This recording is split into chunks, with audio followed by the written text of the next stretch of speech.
கிருபைகளுக்காக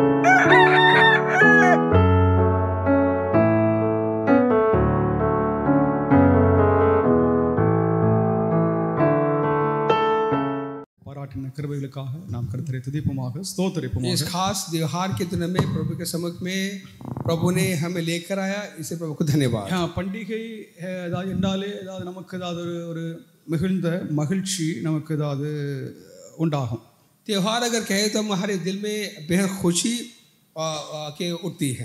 கிறிஸ்துவ ஏதாவது கேலண்டரில் मसीह के जो के कैलेंडर में பிதாவுக்கும் குமாரனுக்கும் பரிசுத்தாவியானவருக்கும் நாம் ஏதாவது பண்டிகையை நாம் ஏதாவது ஏறெடுக்கிறோம்। पिता पुत्र पवित्र आत्मा को हम आके त्योहार मनाते हैं। பிதாவானவருக்கு ஏதாவது ஆண்டின் முதல் நாள் அது பிதாவுக்கு நாம் ஏதாவது நன்றி செலுத்தும் அதாவது ஒரு பண்டிகை ஆகும்।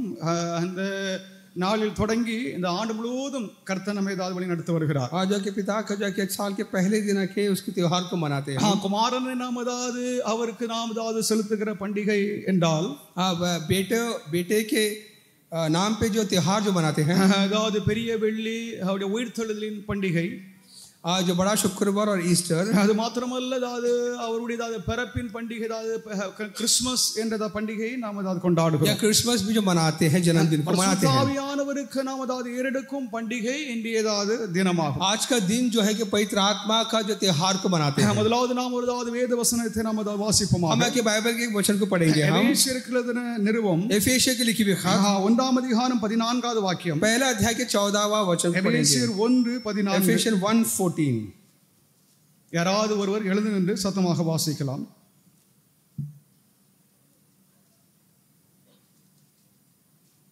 அவருக்கு சொந்தமானவர்கள் அவருடைய மகிமைக்கு புகழ்ச்சியாக மீட்கப்படுவார்கள் என்பதற்கு ஆவியானவர் நம்முடைய சுதந்திரத்தின் அச்சாரமாய் இருக்கிறார்। ஹalleluya ஹalleluya। இங்கே அப்போஸ்தலனாகிய பவுல் இந்த எபேசிய சபையாருக்கு எழுதுகிற ஒரு வாக்கியத்தை நாம் அதாவது கேட்டோம்। या प्रेरित पौलुस आके एफेसियो खत को लिखे हुए एक भाग को पढ़ेंगे। அவருக்கு சொந்தமானவர்கள் அவருடைய மகிமைக்கு புகழ்ச்சியாக மீட்கப்படுவார்கள் என்பதற்கு ஆவியானவர் நம்முடைய சுதந்திரத்தின் அச்சாரமாய் இருக்கிறார் என்று அவர் எழுதுகிறார்।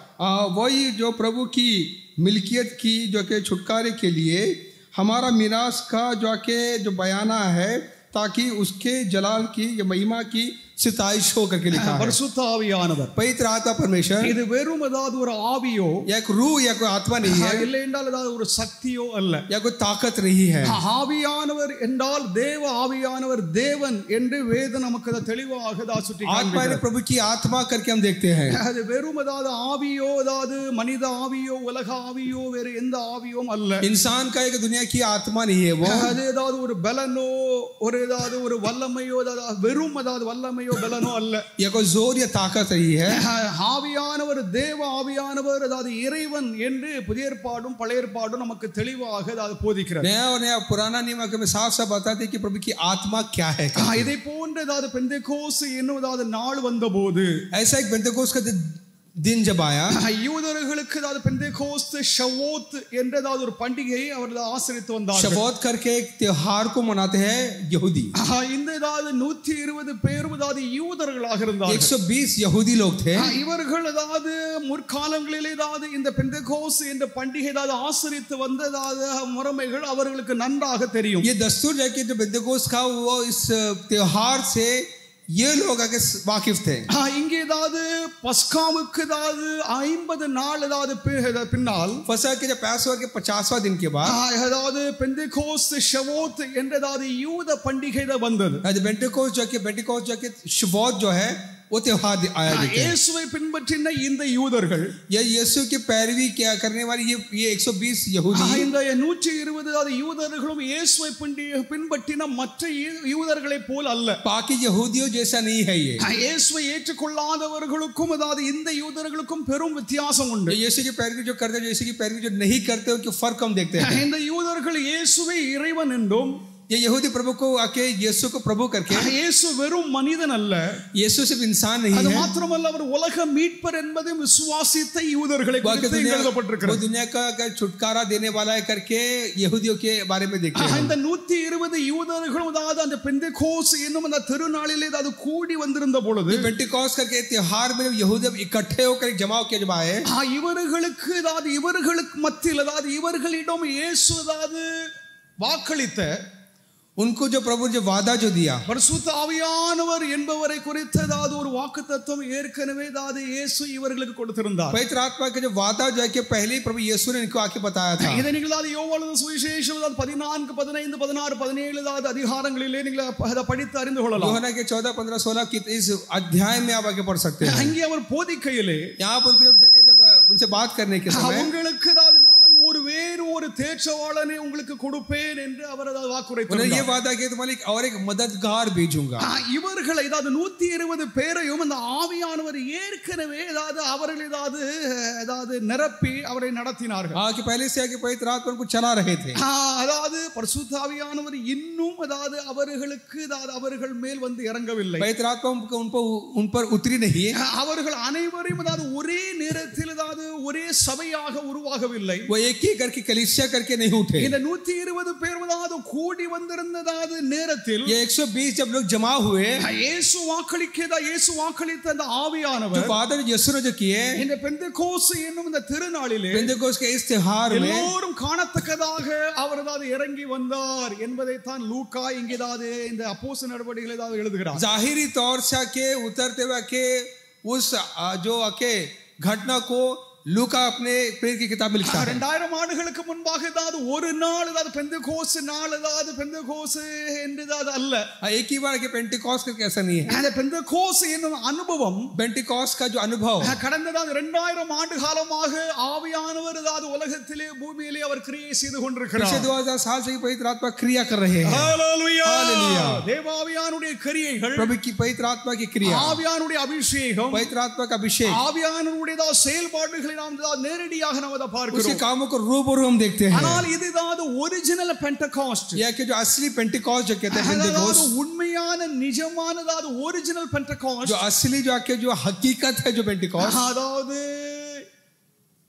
கிபி मसीह के 33வது ஆண்டில் ஏதாவது நடந்திருக்கிறது என்று சொல்லி ஏதாவது சரித்திர ஆசிரியர்கள் சொல்லுகிறார்கள். मसीह 33वां साल में ये हुआ करके हिस्टोरियंस का कहना है. இதுதான் வரலாற்றில் நிகழ்ந்தது ஒரு பெரிய நிகழ்வு ஆகும். इतिहास में घड़ी हुई घटना है ये. தேவனுடைய நாமத்திற்கு மகிமை प्रभु உண்டாவதாக. के नाम की महिमा हो. பரிசுத்த ஆவியானவர் 120 பேர் வந்ததாவது அவர்கள் மேல் வந்து இறங்கினார். पवित्र आत्मा 120 के लोगों पर उतरी करके देखते हैं. எல்லோரும் பரிசுத்த ஆவியினால் நிரம்பினார்கள். पवित्र आत्मा से मामूर हुए भरे. இதற்கு முன்பாகவே அந்த 12 அப்போஸ்தலர்களை इससे पहले जो 12 चेले இயேசு அவர்களை பரிசுத்த ஆவியினால் அவர்களை அபிஷேகம் பண்ணியிருந்தார். यीशु के पवित्र आत्मा से अभिषेक किए थे. हालेलुया. हालेलुया. அவர்கள் எல்லோரும் ஆவியானுடைய வல்லமை பெற்றிருந்தார்கள். पवित्र आत्मा का सामर्थ पाए थे. ஆவியானவர் அவர்களை நிரப்பியிருந்தார். पवित्र आत्मा ने भरे थे. ஆகிலும் இயேசு அவர் உயிரோடு பரத்திற்கு சென்ற காலத்தில் இருந்து, लेकिन प्रभु यीशु के आसमान चढ़ जाने के बाद இந்த பெந்தெகோஸ்து என்னும் நாள் வரைக்கும் पेंटिकॉस्ट के दिन से लेकर அந்த ஆவியானவர் இவர்களை தெளிவாக அவர்களை நடத்தவில்லை. आने आके साफ उनको ठीक नहीं चला के அந்த देते हैं. 40 நாட்களும் 50 நாட்கள் அவர்கள் பயந்து கொண்டிருந்தார்கள். 40 दिन आके डरे हुए थे. ஏன் பயந்து கொண்டிருந்தார்கள்? क्यों डरे हुए थे? நம்முடைய மாஸ்டர் நம்முடைய எஜமானை கொலை செய்து விட்டார்கள். हमारे उस्ताद को हमारे गुरु को मार दिए.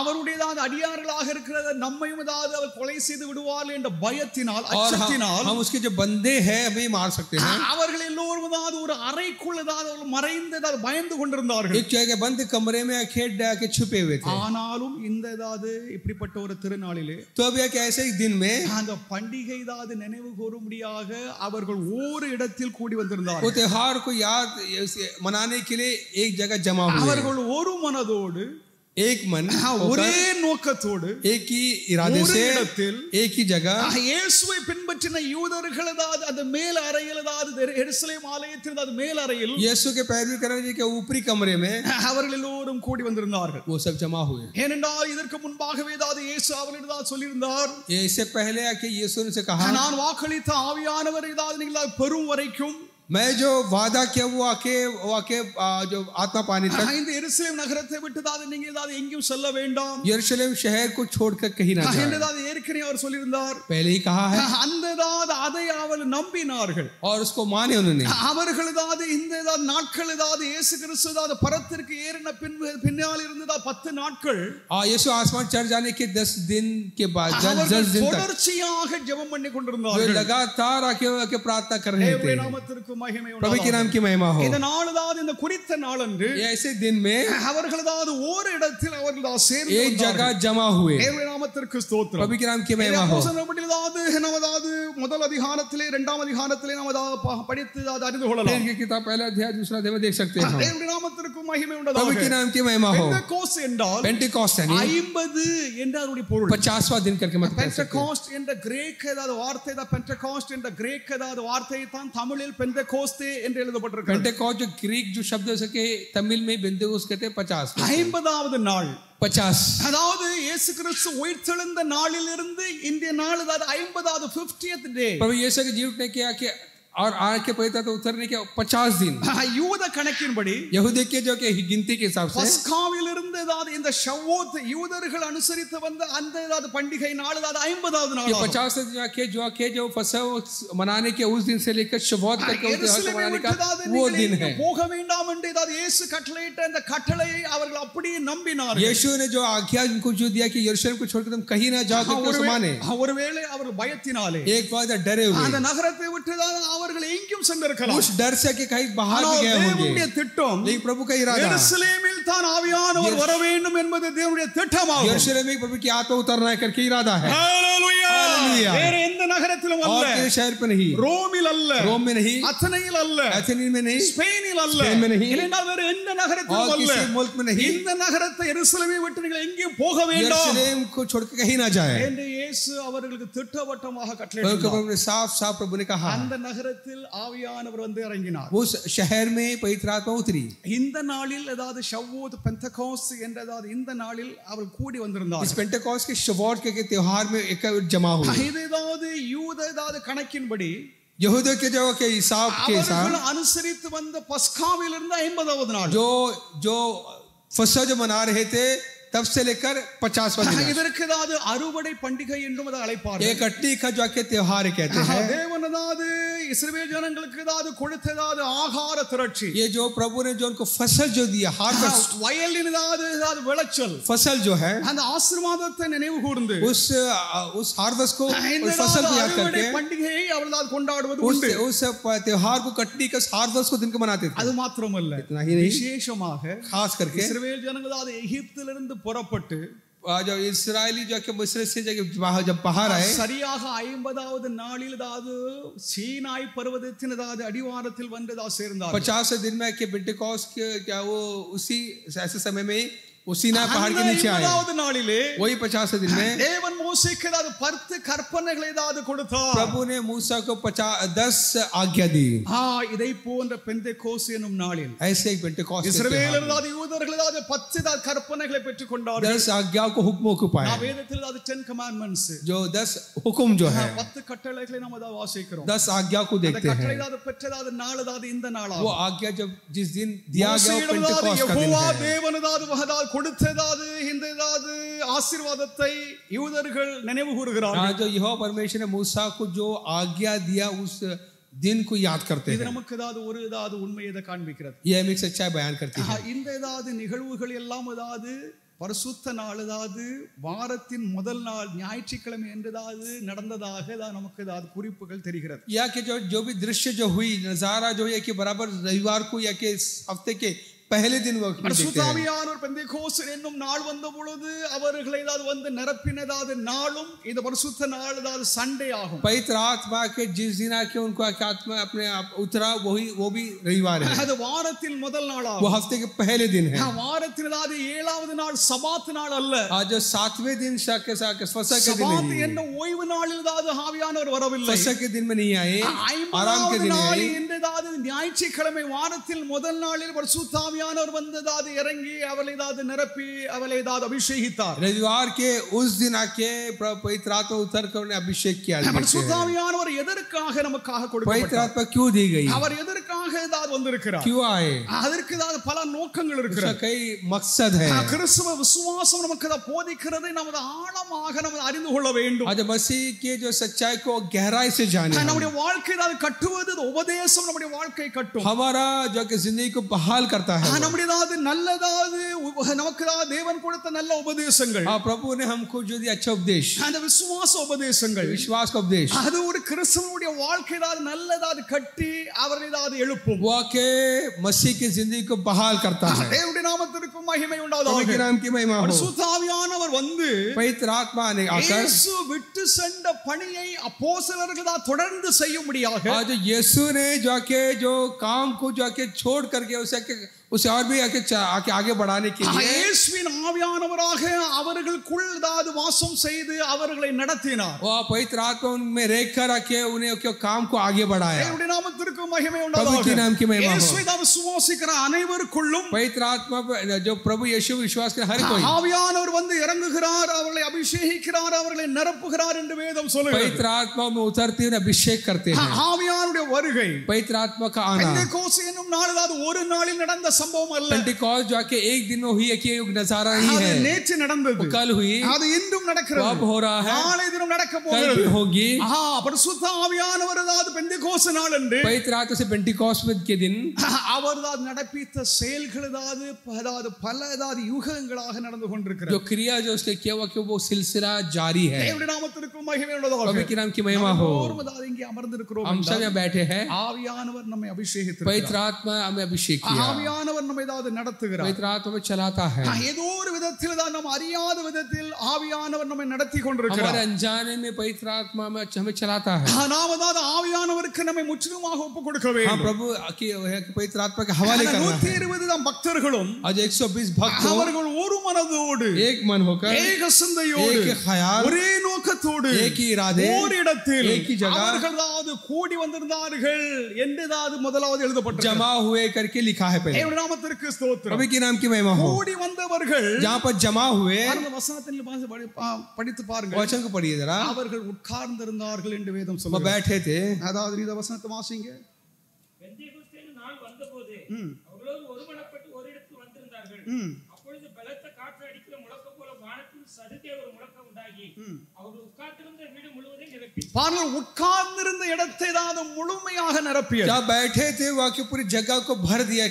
சில தீவிரவாதிகள் कुछ आतंकवादी முழங்கால் போட்டு தான் ஜெபம் பண்ண வேண்டும், सेवा के घुटने में ही रह के प्रार्थना करना है. இருந்தால் தான் ஆவியானவர் வருவார், घुटने में रहकर पवित्र आत्मा आते हैं. முழங்கால் போடாமல் இருந்தால் ஆவியானவர் வரமாட்டார் என்று சில தீவிரவாதிகள் தான் பேசுவார்கள். घुटने में अगर नहीं रहेंगे तो पवित्र आत्मा नहीं है, ऐसा नहीं. அதுவும் உண்மைதான், वो भी सही है, இதுவும் உண்மைதான். ये भी सही है. இந்த பரிசுத்த ஆவியானுடைய அபிஷேகம், ये पवित्र आत्मा का अभिषेक, அவர்கள் ஏதாவது உட்கார்ந்திருந்தார்கள், बैठे थे. அவர்கள் ஏதாவது நடுஞ்சாங்கடியாக ஏதாவது தாழ ஏதாவது குப்புற ஏதாவது वो படுக்கவில்லை, क्या इस मुंह की बना के गिरे नहीं थे, அவர்கள் ஏதாவது முட்டங்காலில் நிற்கவில்லை, या घुटने में नहीं थे, அவர்கள் வேறு ஒன்றும் செய்யல, कुछ नहीं किए, ரொம்ப லகுவாக அமர்ந்திருந்தார்கள். बैठे थे, इंतजार कर रहे थे. நாமத்திற்கு ஸ்தோத்திரம். प्रभु के नाम की महिमा हो. 10 நாட்களாக அமர்ந்திருந்து ஜெபித்துக் 10 கொண்டிருக்கிறார்கள். दिन के बैठकर अकेले आके प्रार्थना कर रहे थे. அப்படிப்பட்டதான ஒரு நாளில் பரிசுத்த ஆவியானவர் வந்து அவர்களை ஆட்கொண்டார், அவர்களை நிரப்பினார். ऐसे एक दिन में के पवित्र आत्मा उनको प्रभुता करके ना अपने आत्मा से भरा.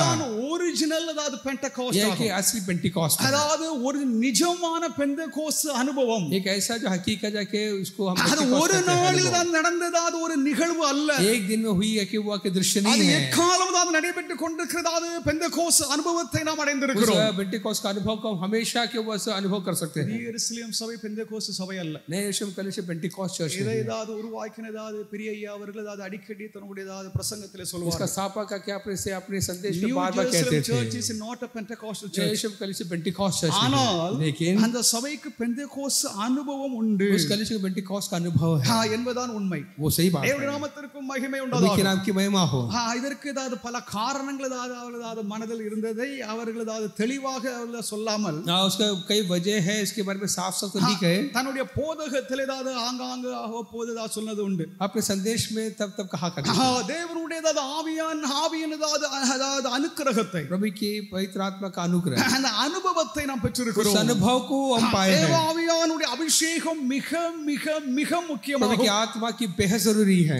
ஒன்று पहली बात, பழைய ஏற்பாட்டின் தீர்க்க தரிசனத்தின் நிறைவேறுதலாகும். पुराने नियम में कि जो नबी ने नबूवत की उसकी क्या पूरा होते हम देखते हैं. பரிசுத்த ஆவியானவர் எதற்காக வந்தார் என்றால், पवित्र आत्मा क्यों आए? இதுதான் புதிதாக இயேசுதாது வாக்களித்ததா ஒரு வாக்குத்தத்தமாகவே இருக்கட்டும். हाँ, एक वक्त आके वो प्रभु यीशु ने जो किया वादा क्यों ना हो, ஆனால் அதாவது அதற்கு முன்னமே பழைய ஏற்பாட்டில் उससे पहले के नया पुराने नियम में தேவ ஜனங்களிடம் प्रभु के लोगों में பரிசுத்த ஆவியானவர் வந்து அவர்களை ஆட்கொள்வார், அவர்களை நிரப்புவார், அவர்களை அபிஷேகிப்பார் என்று அது ஏற்கனவே அது திருமறையில் அது அறிவிக்கப்பட்டிருந்தது. हम पुराने में देखते हैं कि पवित्र आत्मा उनको आगे प्रभुता करेगा, उनको अपने आत्मा से भरेगा, अपने सामर्थ से भरते दिखते हैं. இது பழைய ஏற்பாட்டின் தீர்க்கதரிசனத்தில் அது நிறைவேறுதல் இந்த தினத்தில் நடைபெற்றது. ये पुराने नियम के जो नबूवत को यहाँ पर पूरे होते दिखते हैं.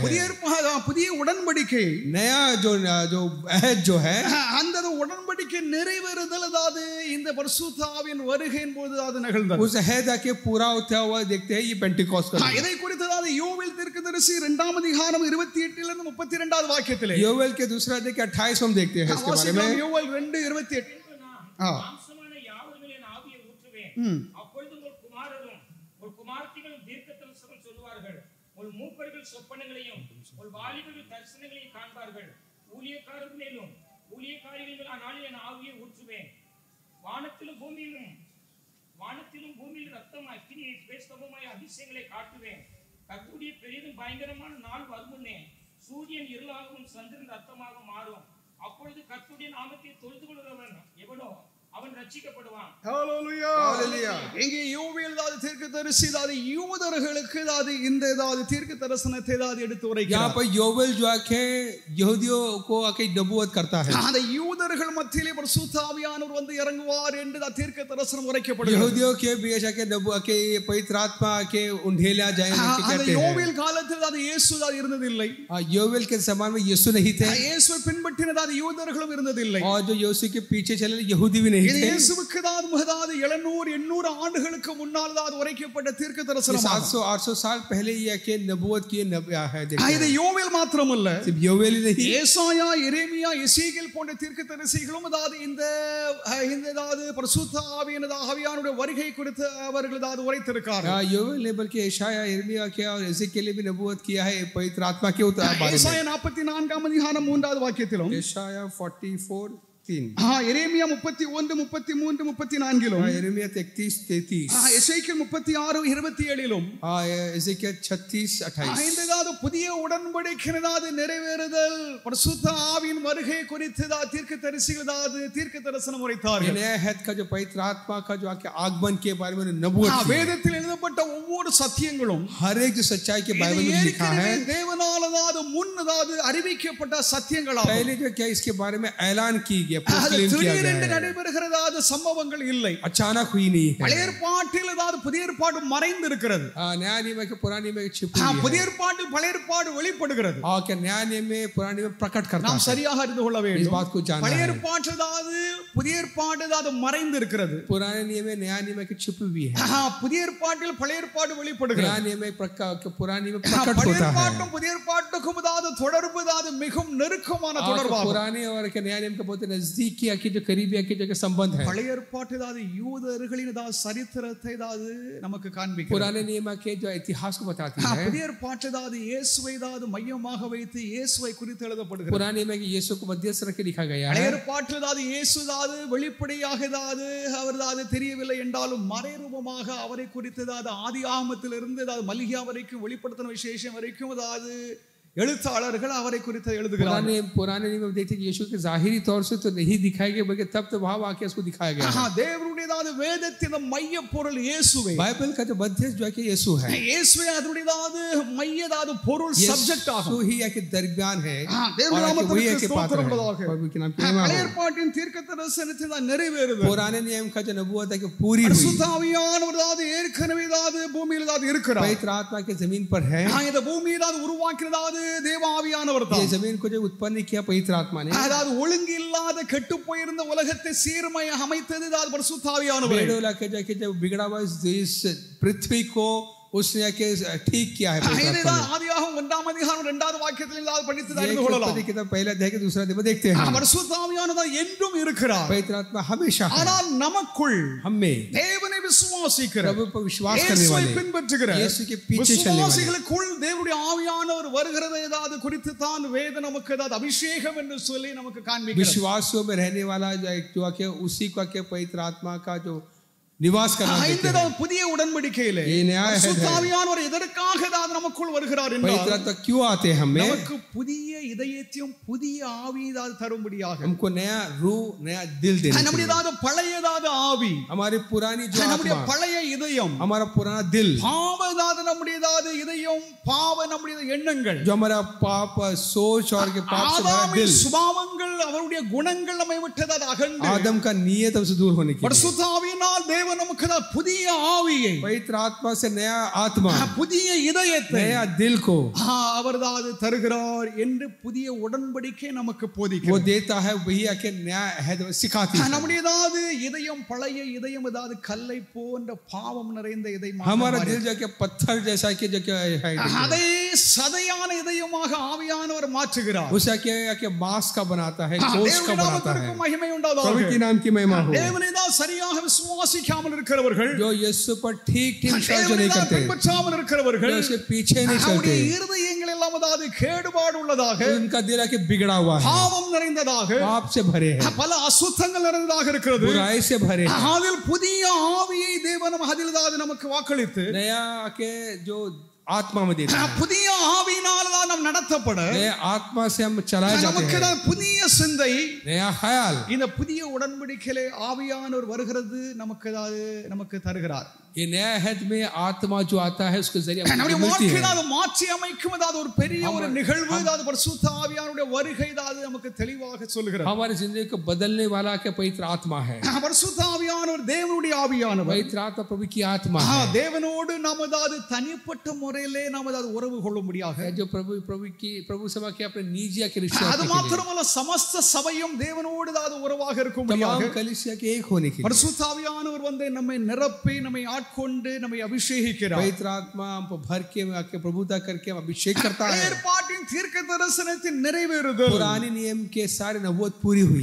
தேவனுடைய நாமத்திற்கு ஸ்தோத்திரம். प्रभु के नाम की महिमा हो। இந்த தீர்க்க தரிசனம் எல்லாரும் அபிஷேகம், பொதுவான அபிஷேகம், தேவன் சமஸ்த இஸ்ரவேலரும் அபிஷேகிக்க தேவன் விரும்பினார். प्रभु चाहता था कि सभी को अभिषेक करेगा।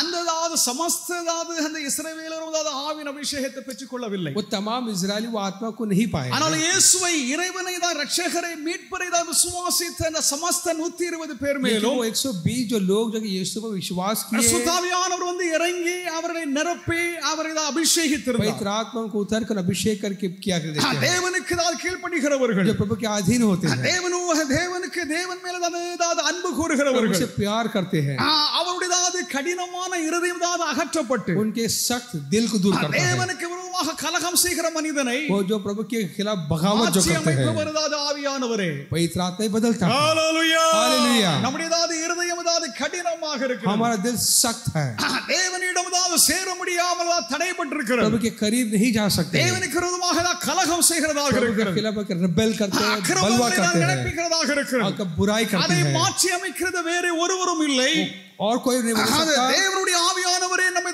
மாற்றி पवित्र அமைக்கிறவர். आत्मा ही बदलता है। முழு உலகம் இருளில் மூழ்கி இருந்தது, तमाम दुनिया के अंधेरे में डूबी हुई थी। இருளிலிருந்து வெளிச்சத்தை தேவன் உதயம் செய்தார். अंधेरे से रोशनी को आके இருளுக்கும் வெளிச்சத்திற்கும் பெரிய வித்தியாசத்தை உண்டு பண்ணினார். अंधेरे रोशनी का फर्क हम देखते हैं।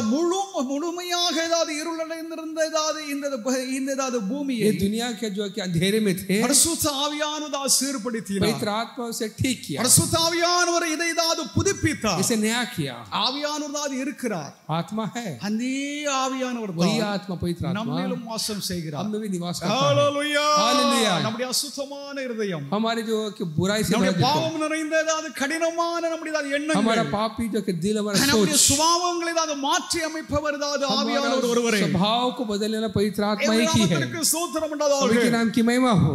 இந்த ஆவியானவரை நாம் எந்நாளும் தியானிக்க வேண்டும். उसको हमेशा ध्यान करना है। பொதுவாக நம்ம பழைய ஏற்பாட்டிலும் புதிய ஏற்பாட்டிலும் पुराने नियम हो या नया नियम हो, பிதாவுக்கு ஆராதனை செய்தார்கள், पिता की आराधना की, குமாரனுக்கும் ஆராதனை बेटे செய்தார்கள், की भी आराधना की है। பரிசுத்த ஆவியானவருக்கு நேரடியாக ஆராதனை செய்தார்களா என்ற ஒரு கேள்வி पवित्र இருக்கிறது. आत्मा का उन्होंने आके आराधना किया करके एक सवाल है। ஆவியானவர் இறைவன் தான், आत्मा तो प्रभु है। அந்த ஆவியானவர் பார்த்து கிறிஸ்தவர்கள் எவராகிலும் ஆராதனை செய்தார்களா செய்கிறார்களா என்பதை पवित्र பார்க்க आत्मा को முடியாது. आके दरमियान रख के उन्होंने आराधना किया क्या करके? ஏனென்றால் ஆவியானவர் மறைந்து இருக்கிறார். क्योंकि आत्मा जो है पवित्र आत्मा के छुपा हुआ है. ஆவியானவர் நம் மூலமாக பிதாவுக்கும் குமாரனுக்கும் ஆராதனை செய்யும்படியாக நம்மை நடத்துகிறார். पवित्र आत्मा के हमारे जरिए पिता और बेटे को आराधना करने के लिए करवाता है. இயேசுவிலிருந்து ஆவியானவர் அவரின் சத்தியத்தை எடுத்து நமக்கு விவரித்து காண்பிக்கிறார். यीशु से वो सच्चाई को लेकर हमें के सिखाता है. தேவனுடைய பிள்ளைகளாக இருக்க நாம் கீழ்ப்படிய வேண்டும். उसके अधीन होना है. தேவனுடைய சத்தியத்தை இருக்க நாம் செவி சாய்க்க வேண்டும். सच्चाई के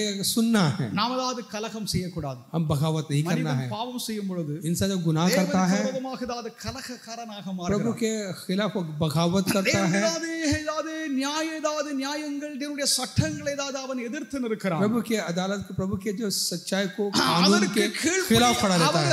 அவைகளுக்கு கீழ்ப்படியாமல் இருக்க அவருடைய இருதயமானது கடினப்பட்டு விடுகிறது. उसका दिल ऐसा सख्त हो जाता है कि उसके आज्ञा का उल्लंघन करता है. ஆவியானவர் நமக்குள் வரும் பொழுது जब पवित्र आत्मा आता है இருதயமானது சதையான हमारे दिल के गोश्त का बन जाता है. लघुवान आसान होता है, हल्का हो जाता है, மென்மையான आके मुलायम हो जाता है, மாறி விடுகிறது. मुलायम हो जाता நாம் है. தேவனை விசுவாசிக்க முடியும். हम प्रभु को यकीन कर நாம் सकते हैं. தேவனை விசுவாசிக்க முடியும். विश्वास कर सकते हैं. அன்பு கூற முடியும். தேவனுக்கு நாம் பின் செல்ல முடியும். उसके प्यार कर सकते, उसके पीछे चल सकते हैं. தேவனுடைய நாமத்திற்கு ஸ்தோத்திரம். प्रभु के नाम की महिमा हो. தேவனாவது நம்மில் கிரியை செய்கிறார். हम में प्रभु क्रिया करता அவர் है. எப்படி கிரியை செய்கிறார் என்றால் क्रिया करता है. ஆவியின் மூலமாக நம்மில் கிரியை செய்கிறார். आत्मा को लेकर क्रिया करता है. தேவனுடைய ஜனங்களா இருக்கிற நாம், प्रभु के लोग हम, கர்த்தருடைய சபை, प्रभु की कलीसिया ஆவியானவருக்கு நாம் கீழ்ப்படிந்து இருக்க வேண்டும். आत्मा के अधीन रहे.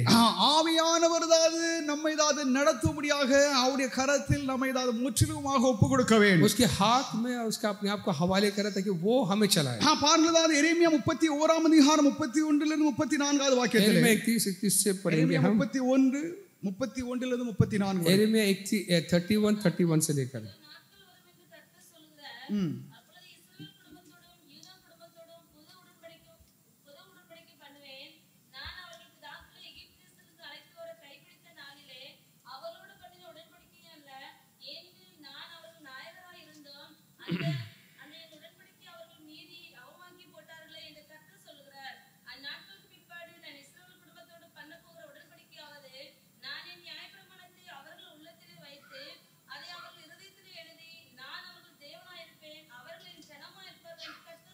ஹalleluya. இங்க பாருங்க எரேமியா தீர்க்கதரிசி, यहाँ पर एरेमिया नबी அந்த இஸ்ரவேலரோடு தேவன் செய்த பழைய உடன்படிக்கையை அவர் தள்ளி விடுகிறார். इजरायलियों से जो अहद जो किया था उसे आके वो तर्क करता है. அதே இஸ்ரவேலரோடு वही इजरायली से ஒரு புதிய உடன்படிக்கை செய்வேன் என்று சொல்லி இங்கே எரேமியா தீர்க்கதரிசனமாக உரைக்கிறார். एक नई अहद बांधूंगा करके यहाँ पर एरेमिया के जरिए இஸ்ரவேலர் தேவனுடைய உடன்படிக்கை கேட்டு விசுவாசித்து, इजरायलियों ने के प्रभु के अहद को सुनकर मानकर அதற்கு கீழ்ப்படிந்து उसके अधीन होकर அவர்கள் நடப்பார்கள் என்று இங்கே எழுதப்பட்டிருக்கிறது. वो चलेंगे करके आप लिखा है. புதிய உடன்படிக்கையிலே नया कॉवेनेंट நம்முடைய இருதயத்தில் தேவனுடைய திட்டங்கள், தேவனுடைய பிரமாணங்கள் எழுதுவார் என்று சொல்லி தேவன் சொல்லுகிறார். हमारे दिल में आके उसका आज्ञा को आके वो लिखेगा.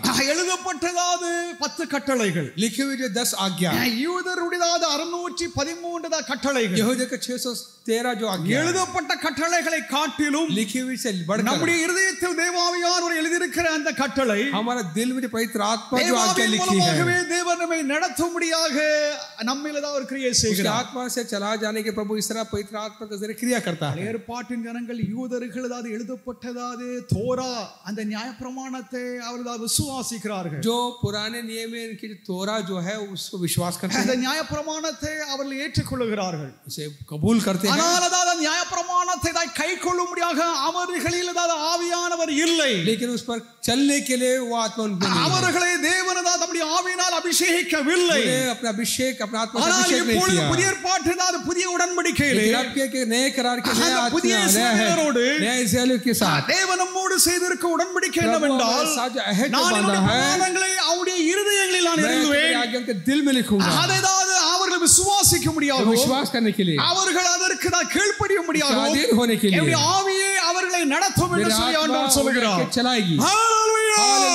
தேவனுடைய ஆவியானவருடைய பிரசன்னம், प्रभु की आत्मा की उपस्थिति, ஆவியானவருடைய அனுக்கிரகம் நமக்கு அதாவது மிகவும் அவசியம். पवित्र अनुग्रह हमको चाहिए. ஆவியானவர் இன்றி நமது ஒரு செம்மையான ஊழியத்தையோ पवित्र आत्मा जी का हमारा सेवा क्यों ना हो, ஒரு செம்மையான வாழ்க்கை நாம் செய்ய முடியாது. हम के ठीक जिंदगी नहीं जी सकते. பாருங்கள், ஆவியானவரை பெற்றிருக்கிறோம் என்று சொல்லுகிறவர்களும் जो पवित्र आत्मा जो पाए जो कहते हैं அவர்கள் அநேகரும் பாவிகளாக वो இருக்கிறார்கள். कहे पापी है. பாவங்களை செய்கிறது மாத்திரமல்ல, அதாவது பாவங்களுக்கு ஏதாவது சாக்கு போக்கு சொல்லுகிறது, पाप करते नहीं बल्कि पाप के लिए बहाना बनाते हैं.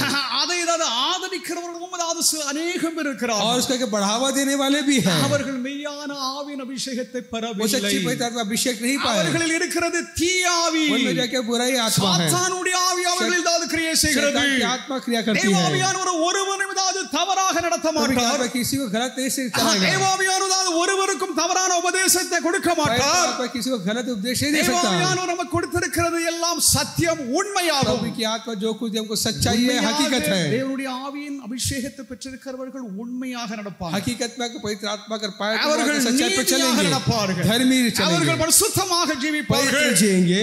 அப்போ தீமை செய்கிறவர்களுக்கு மாத்திரமல்ல, सिर्फ बुराई करने वाले नहीं, தீமை ஆதரிக்கிறதும் बुराई का बढ़ावा देने वाले, தீமைக்கு ஏதாவது விளக்கம் தான் கொடுப்பதும், उसको जाए समझाने वाले, அதை பெருமையாக எண்ணுவதும் இதுதான் ஆவியானுடையது காரியமே அல்ல. उसको बड़ाई करने वाले ही पवित्र आत्मा का कार्य नहीं है. அசுத்த ஆவி, वो अशुद्ध आत्मा है, சாத்தானுடைய ஆவியாகும். शैतान की आत्मा है. ஆவியின் அபிஷேகத்தை பெற்றிருக்கிறோம் என்று சொல்லுகிறவர்கள் ஜாக்கிரதை. आत्मिक अभिषेक जो पाया उसको समझ ஆவியின் करें. அபிஷேகத்தை நாம் பெற்றிருக்கிறோம். आत्मिक अभिषेक पाए हैं. நாங்களும் பெந்தேகோஸ்தேக்காரங்க தான். नहीं पेंटिकॉस्ट के लोग, நாங்களும் ஏதாவது ஒரே ஏதாவது துள்ளி சாடி ஏதாவது கையெல்லாம் அடிச்சு ஏதாவது ரொம்ப பாடலா பாடுகிறோம். हम भी उछल कूदते हैं, गाते हैं. ஆனால் உடைய கிரியை, लेकिन उनका உடைய क्रिया வாழ்க்கை उनकी जिंदगी அது பாவம் உள்ளதாக இருந்தால், पाप से भरे हैं, உன்னிடத்தில் ஆவியானவர் இல்லை, वो तुम में वो आत्मा அசுத்த ஆவி नहीं, இருக்கிறது. अशुद्ध आत्मा है, சாத்தானுடைய ஆவி தான் शैतान உன்னில் வாசம் की செய்கிறது. आत्मा है तुम में. ஆவியானவர் நமக்காக எதற்காக கொடுக்கப்பட்டார்? पवित्र आत्मा क्यों दी गई है? அதற்கு ஏதாவது ஏராளமான வழக்கங்கள் இருக்கு. कई ऐसे कार्य हैं, ஏராளமான சத்தியங்களை கர்த்தருடைய வேதத்தில் நமக்கு கொடுத்திருக்கிறார். कई सच्चाई प्रभु ने बाइबल के जरिए दिया है. ஆவியானவர் நம்மில் ஏதாவது வந்து ஏதாவது இறங்கி पवित्र आत्मा उतर நம்மை के அவர் புதுப்பிக்கிறார். हमें नया करता है, तरोताजा करता है, என்னாலும் புதுப்பிக்கவே. हमें हमेशा तरोताजा நாம் करना है. அநேக நேரங்களில் ஏதாவது வறண்ட ஏதாவது நிலங்களிலே, हम आके जो सूखे जमीन की तरह, அதாவது என்னோடு ஏதாவது ஆண்டவர் இல்லாத போலவும், प्रभु मुझे मेरे साथ नहीं करके, ஏதோ ஆண்டவர் ஏதாவது நம்மை ஏதாவது கைவிட்டது போலவும், या प्रभु ने हमें छोड़ दिया நாம் करके ஏதாவது சில நேரம் ஏதாவது எண்ணுவது உண்டு. हम कई बार से सोचते ஆனால் हैं. ஏதாவது அப்படி ஏதாவது எண்ணுவது சரியான காரியம் அல்ல. ऐसा सोचना गलत है. தேவன் நம்முடைய சகல துன்பங்களிலும் அதாவது எல்லா விதமான துக்கங்களிலும் நம்மோடு இருக்கிறார் என்பது உணர்வு நமக்கு ரொம்ப हमें அவசியம். वो एहसास होना चाहिए कि हर हालात में, दुख सुख में प्रभु हमारे साथ நம்முடைய है. ஆவியை அவர் புதுப்பிக்கிறார். हमारे आत्मा को तरोताजा நம்முடைய करता है, இருளுள்ள நம்முடைய இருதயத்தை அவர் செம்மையாக்குகிறார். दिल को के रस करता है, ठीक करता है. தேவனுடைய சட்டதிட்டங்கள் அவருடைய பரிசுத்தமானதாவது அவருடைய போதனைகளுக்கு நாம் நம்மை ஏதாவது ஒப்பு கொடுக்க வேண்டும், கீழ்ப்படிய வேண்டும். उसकी आज्ञा को मानने के लिए हम अपने आप को उसके अधीन करें.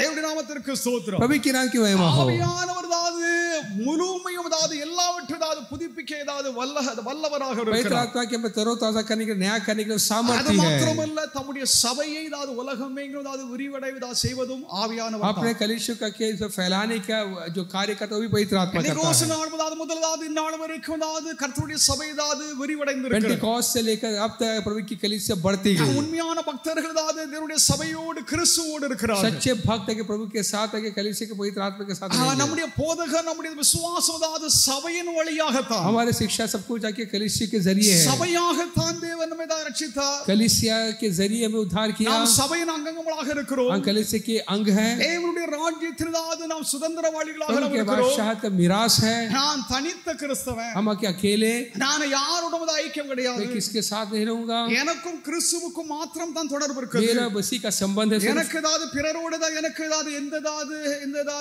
லிங்கும் और கிடையாது किसी के साथ संबंध नहीं है. என்று சொல்லுகிறது அது பெரும் தவறாகும். ये गलत बात है. அது பெரியதா தூரதாவது நம்பிக்கை. वो गलत की बात है. ये தேவனதாவது நம்மை தனிமையாக நம்மை ரட்சித்திருக்கிறார். உண்மைதான். हमें एक अकेला उद्धार की अलग बात है. நம்மை தனிமையாக ரட்சித்தார் என்றால் தனிமையாகவே இருக்க வேண்டும் என்று சொல்லி இயேசு நம்மை हमें ரட்சிக்கவில்லை. उद्धार करके हम अकेले ही रहना करके நாம் சபையாக நமது இணையும்படியாக தான் இயேசு நம்மை தனியாக हम ரட்சித்தார். कलीसिया से जुड़ना है. பாருங்கள், இயேசு பேதுருவிடம் சொல்லும் பொழுது यीशु जब की पत्र से कहा, இந்த கல்லின் மேல் என்னுடைய சபையை கட்டுவேன், मैं अपने इस पत्थर पर कलीसिया பாதாளத்தின் उठाऊंगा, வாசல்கள் அவைகளை மேற்கொள்வது இல்லை. जहन्नुम का दरवाजा इस पर प्रबल नहीं होगा.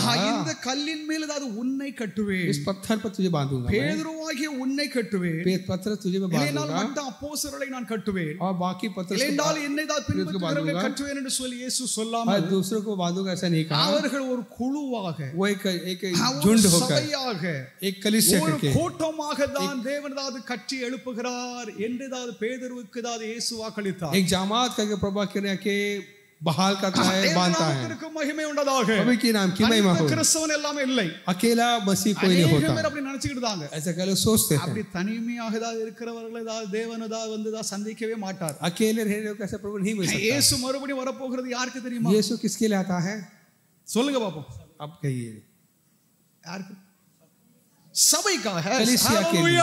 हालेलुया। अब இயேசு மறுபடியும் வரப்போகிறது அவருடைய சபைக்காக இயேசு வரப்போகிறார்। दोबारा यीशु आएंगे तो कलीसिया के लिए आएंगे। இப்போ சபைக்காக வரப்போகிறார் என்ற அர்த்தம் कलीसिया के लिए आएगा मतलब, உதாரணமாக நீங்க இப்படி எடுத்துக்காங்க, आप ऐसे मिसाल ले लीजिए। இப்போ நான் வந்து விக்ரோலில இருக்கிறேன், मैं विक्रोली में रहता हूँ, ஆனால் சபையோடு ஐக்கியப்பட்டிருக்கிறேன், कलीसिया से जुड़ा हुआ हूँ। ஆனால் விக்ரோலில் அதாவது இயேசுவோடு தான் இணைந்து இருக்கும், அதாவது அவருடைய சபையின் அதாவது மற்ற உறுப்பினர்கள் இல்லை। आज यीशु जो वहाँ पर बाकी के सदस्य लोग के लोग नहीं है। இயேசுடைய வருகையின் பொழுது यीशु के आगमन நான் में தனிமையாக அதாவது விக்ரோலில் இருக்கிற என்ன இயேசு எடுத்துக்கொள்வார்। मैं अकेला जो विक्रोली में रहता हूँ, मुझे प्रभु यीशु ले लेंगे, அந்த சபையோடு என்றால் கிறிஸ்துவோடு இணைந்து இருக்கிறேன், इसलिए क्योंकि मैं यीशु के साथ कलीसिया से जुड़ा हुआ हूँ। இயேசு என்னை எடுத்துக்கொள்வாரே ஒழிய यीशु मुझे उठा लेंगे, எனக்கும் எந்த சபைக்கும் தொடர்பே இல்லை, मेरा किसी के कलीसिया से जुड़ा हुआ नहीं है, எனக்கும் அதாவது மற்றதா எந்த கிறிஸ்தவர்களுக்கும் எந்த தொடர்பும் கிடையாது, किसी मसीहों के साथ मेरा संबंध नहीं, நானும் கிறிஸ்துவன் தான், मैं और सिर्फ मसीह என்று அநேகம் பேர் இப்போதாவது நினைச்சிட்டு இருக்காங்க। ऐसा कल सोचते हैं।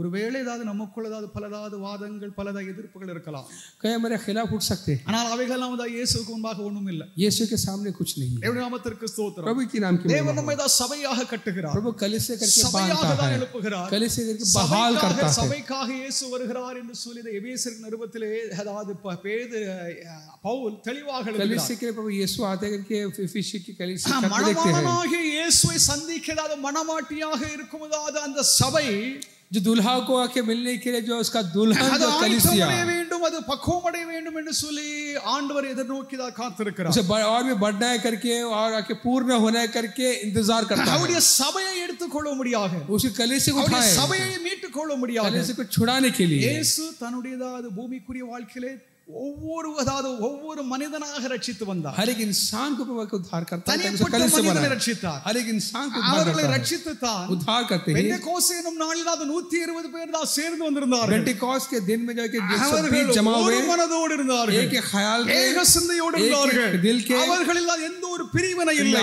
कोई जुदाई नहीं, எந்த ஒரு அவநம்பிக்கை இல்லை, कोई अविश्वास नहीं, அவர்களும் இயேசுவை முழுமையாக நம்பினார்கள்। पूरी तरीके से यीशु पर विश्वास किए, அதாவது உலக ரட்சகர், वही उद्धार करता है, அவர்தான் மீட்பர், वही छुटकारा देने वाला है, பாவத்தை நம்மை விட்டதாவது அகற்றுபவர் அவர்தான், गुनाह को दूर करने वाला है, நமக்காக தான் இயேசு சிலுவையில் மரித்தார், हमारे मसीह के सलीब मसलूब हुए, அவர் ஒருவரே ரட்சகர், वही उद्धार करता है, ராயன் அல்ல, कैसर नहीं। ரோமதாது பட்டணத்தில் ராயனதாது சீசர் இருக்கிறார், रोमियो का जो शहर का कैसर जो है, அவனைதாவது ஜனங்கள் கடவுள் கடவுள் கடவுள் என்று சொல்லி நம்புகிறார்கள், देवता करके मानते हैं, அவன் அல்ல, वो नहीं, இயேசு ஒருவரே ரட்சகர், यीशु एक ही है, அவர் ஒருவரே கர்த்தர், एक ही प्रभु है, அவர் ஒருவரே தேவன் என்று एक ही प्रभु है करके ஒரு மனதோடு கூடி வந்திருந்த இடத்திலே ஆவியானவர் வந்து அவர்களை நிரப்பினார், एक मन एक ख्याल से एक ही जगह அவர்கள் ஆவியானவரால் நிரப்பப்பட்டார்கள், அவர்கள் எல்லோரும் பிரகாசம் அடைந்தார்கள், चमक उठे, அவநம்பிக்கையில் ஒளிந்தது, विश्वास दूर हुई, நம்பிக்கையில் பெருகியது, விசுவாசம் உருகியது, विश्वास बढ़ी, அவர்கள் தேவனுக்காக பணியாற்ற துணிச்சலாக यीशु के लिए सेवा करने के लिए दिलेर से அவர்களுக்கு தைரியம் வந்தது, उनको दिलेरी आई। தைரியம் இல்லை என்றால் தான் நாம் தேவனுடைய ஊழியத்தை செய்ய முடியும்। उनके अगर साहस नहीं है, हिम्मत नहीं है, दिलेरी नहीं तो सेवा नहीं कर सकते। உலகம் அதாவது இயேசுவுக்கு தான் பகைஞர், यीशु का दुश्मन है दुनिया, உலகம் அதாவது கர்த்தருடைய சபைக்கு அதாவது எதிரி தான், दुश्मन है क्या कलीसिया का दुश्मन, दुनिया कलीसिया का दुश्मन है, கிறிஸ்தவர்களுக்கு ஏராளமான எதிரிகள் இருக்கிறாங்க, जो मसीहों का कई दुश्मनी है। ஆவியானவர் நமக்குள்ளாக வாசம் செய்தால், पवित्र आत्मा में निवास करता है तो, ஆவியானவர் நம்மை நடத்தினால், चलाता है तो அதாவது எங்கும் கர்த்தருடைய பணியை செய்யலாம், कहां पर प्रभु का सेवा कर सकते हैं, நம்மை நடத்துவார். प्रभु चलाता है. இரண்டாவது, दूसरी बात, இயேசுவின் வாக்குத்தத்தம் அதாவது பரிசுத்த ஆவியானவருடைய வருகை நிறைவேறுதல். यीशु का आना के पवित्र आत्मा का जाके पूरा हो. இது இயேசுவின் வாக்குத்தத்தம். यीशु का वादा है. முதலாவது பார்த்தது பழைய ஏற்பாட்டின் தீர்க்கதரிசனம் நிறைவேறிற்று. पहले हम जो देखेंगे पुराने नियम के नबूवत के पूरी हुई. இரண்டாவது, இயேசு தம்முடையதாவது சீஷர்களுக்கு தம்முடைய அப்போஸ்தலர்களுக்கு அதாவது வாக்களித்த அந்த வாக்குத்தத்தத்தின் அதாவது நிறைவேறுதல். यीशु ने अपने चेलों को जो दिया वादा के पूरा हो देखा. இதை நாம் அதாவது யோவான் 14ஆம் அதிகாரம் 26வது வாக்கியத்திலே, யோவான் 14 யோவான் 14:26 26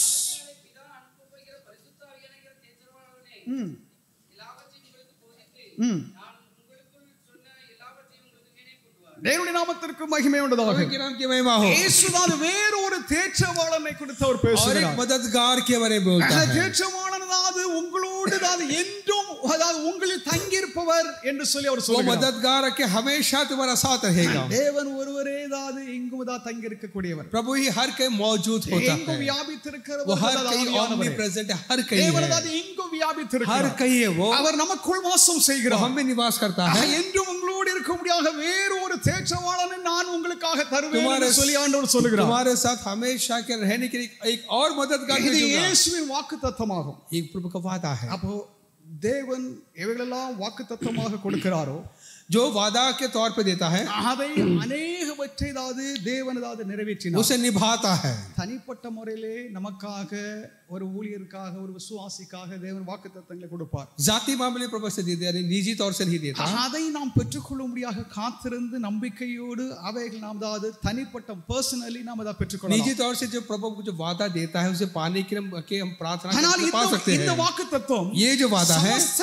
விசுவாசிகளுக்கு, तमाम विश्वासियों के लिए, சமஸ்த சபைக்கு, तमाम कलीसिया के தேவ लिए, ஜனங்களுக்கு, प्रभु சமஸ்த के தேவ लोगों के ஜனங்களுக்கு लिए, प्रभु के लोगों के लिए தேவனாவது இயேசுவானவர்தான் இந்த வாக்கை தான் கொடுக்கிறார். प्रभु ये वादा देता है. நான் வேறு ஒரு தேற்றவாளனை அதாவது உங்கள் மத்தியிலே அனுப்புவேன். तुम्हारे लिए एक और एक मददगार நான் पर भेजूंगा. பிதாவிடம் அதாவது கேட்டு அதாவது உங்களுக்கு அதாவது கொடுக்கும் ஆவியானவர் அதாவது உங்களில் அதாவது என்றும் அதாவது வசிப்பவர் मैं என்று சொல்லி तुम्हारे சொல்கிறார். से प्रार्थना करूंगा ताकि वो तुम्हारे साथ हमेशा के लिए. தேற்றவாளன் என்றதாவது இந்த தமிழ்ல ये मददगार जो है जो तमिल में जो कहते हैं, இதற்கு அதாவது ஆங்கிலத்தில் அதாவது மற்றதாவது வெர்ஷன்ஸ்ல அதாவது வெவ்வேறு வார்த்தைகளை बाकी பயன்படுத்துகிறார். कई शब्दों का इस्तेमाल किए गए, बाकी इंग्लिश वर्जन. அதாவது தேற்றவாளன் என்றால் जो मददगार जो कहते ஒருவர் हैं, அழைக்கப்பட்டு जो कि बुलाया गया है, அதாவது இன்னொருவருக்கு அதாவது உதவி செய்யும்படியாக வழக்கறிஞராக, जो कि वकालत करता है, एडवोकेट करता है, ஆலோசகராக, जो सलाह देता है, ஆறுதல் கொடுப்பவராக, जो तसल्ली देता है, வழி காட்டுபவராக जो இருப்பார் मार्गदर्शक करता है. என்றதாவது ஆவியானவரை குறித்து இயேசு பேசுகிறார். आत्मा के बारे में प्रभु ऐसे कहता है.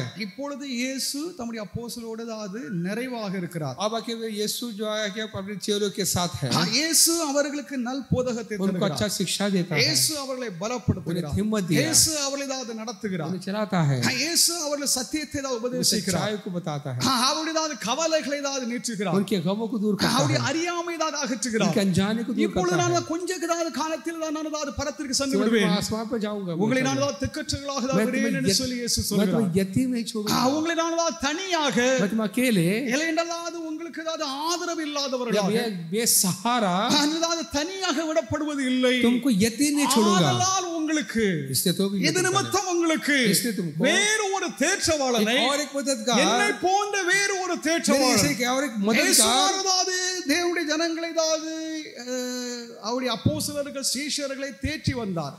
यीशु अपने चेलों को आके वो तसल्ली देता है, அவர்களை அவர் போதித்து வந்தார். उनको सिखाया. இப்பொழுது அதாவது வேறு ஒரு தேற்றவாளன் அதாவது அவர்களுக்காக अब मेरे जैसे கொடுக்கப்படுகிறார். एक और एक मददगार देता हूं मैं, அவர் அதாவது வழக்கறிஞர். वो एडवोकेट है, வழக்கறிஞர்கள் वकालत करता है. என்னுடைய கேஸை ஏதாவது கோர்ட்டில் ஏதாவது ஃபைட் பண்ணுகிறதுக்கு ஏதாவது வழக்கு லாயர்ஸ்கள் அட்வொகேட் जो வைத்திருப்பாங்க. वकील को रखते ताकि वो हमारी तरफ से वाकई वकालत करे. சட்டத்தின்படி ஏதாவது நம்ம ஏதாவது अनेक காரியத்தை நம்ம ஏதாவது கோர்ட்டில் ஏதாவது ஜட்ஜுக்கு முன்னால பேச முடியாது. कानून के नजरिए से हम कई जो पेचीदा बातों का हम खुद लग ஏன்னா सकते நமக்கு हैं. ஏதாவது சட்டமான ஆயத்தம் தெரியாது. कानून के बारे में पता नहीं है சட்டம் हमको. யாருக்கு தெரியும் कानून என்றால் किसको पता है? ஜட்ஜுக்கு சட்டம் தெரியும். जज को पता है, லாயர்மார்கள் அட்வொகேட்டுகளுக்கு ஏதாவது சட்டத்தில் ஏதாவது முழு விவரமும் அவங்களுக்கு தான் தான் தெரியும். वकील को पता है. அப்போ தேவனை தான் குறித்ததா சகலத்தையும் जो प्रभु के बारे में सब कुछ பரிசுத்த ஆவியானவர் ஒருவரே அறிந்திருக்கிறார். पवित्र आत्मा सिर्फ एक ही जानता அவர் है. ஒருவருக்கே தெரியும். उसी को पता है. அதை கொண்டு उसे लेकर நமக்காக தேவனுடைய பரிந்து பேசும்படியாக हमारे लिए तरफदारी करने के लिए லாயரை போல ஒரு அட்வொகேட்டை एक போல वकील की तरह एक एडवोकेट की तरह நமக்காக பேசக்கூடியவர் ஆவியானவர். हमारे लिए वकालत करता है. हालेलुया. ஆவியானவர் நமக்குள் வசிக்க வேண்டும். पवित्र आत्मा हमें निवास அது करना है. மாத்திரமல்ல ஆவியானவர் நம்முடைய ஆலோசகராகும். वो हमारा सलाह देने वाला ஆவியானவர் நம்மை நடத்த வேண்டும். हमें चलाना है. நமக்கு நலமானதை சொல்ல வேண்டும். जो वाजिब है कहना है. தவறானதை நம்மை விட்டு அகற்ற வேண்டும். गलत दूर करना है. அது மாத்திரமல்ல ஆறுதல் அளிப்பவர். तसल्ली देने वाला. நம்முடைய துக்கங்கள், हमारे दुखों में, நம்முடைய பயங்கள், हमारे खौफ में, நம்முடைய பலமான சங்கடமான हमारे சமயங்களை हर तकलीफों में அதிலிருந்து நாம் விடுதலை அடையதாக ஆறுதல் அளிப்பவர் பரிசுத்த ஆவியானவரே. छुड़ाने वाला, तसल्ली அது देने वाला, மாத்திரமல்ல कंफर्ट पवित्र आत्मा है. வழி காட்டுபவர், हमें चलाने वाला, நம்மை நடத்துபவர், हमें मार्गदर्शन करने वाला. இயேசு அல்லாத இயேசுவின் இடத்தில் ஆவியானவர் நமக்காக இப்பொழுது यीशु செயல்படுகிறார். जहां पर वहां पर पवित्र आत्मा यीशु की जगह में चलाता है. மாம்சத்தில் வாழ்ந்ததால் இயேசுவின் காலத்தில் ஆவியானவர் அருளப்படவில்லை. जब के बदन में था यीशु तब के पवित्र आत्मा नहीं है. ஆவியானவர் இயேசு ஒருவரே தான் தம்முடைய ஜனங்களை தான் தம்முடைய அப்போஸ்தலர்கள் சீஷர்களை நடத்தி வந்தார். पवित्र आत्मा ही जो प्रेरितों को चलाया. இப்பொழுது நான் பிதாவிடம் தான் மறுபடியும் சொல்ல இருக்கிறேன். मैं पिता के पास जाता हूं. உங்களை நான் திக்கற்றவர்களாக விடேன். मैं तुम्हें यतीम नहीं छोड़ूंगा. தேற்றவாளிகளாக கொடுப்பேன். मैं तुम्हारे இயேசுவின் வாக்குத்தத்தம் நிறைவேறி. मैं तुम्हारे और एक मददगार. ஹalleluya. லூக்கா 24ஆம் அதிகாரம் 49வது வாக்கியத்திலே லூக்கா 24:49 24:49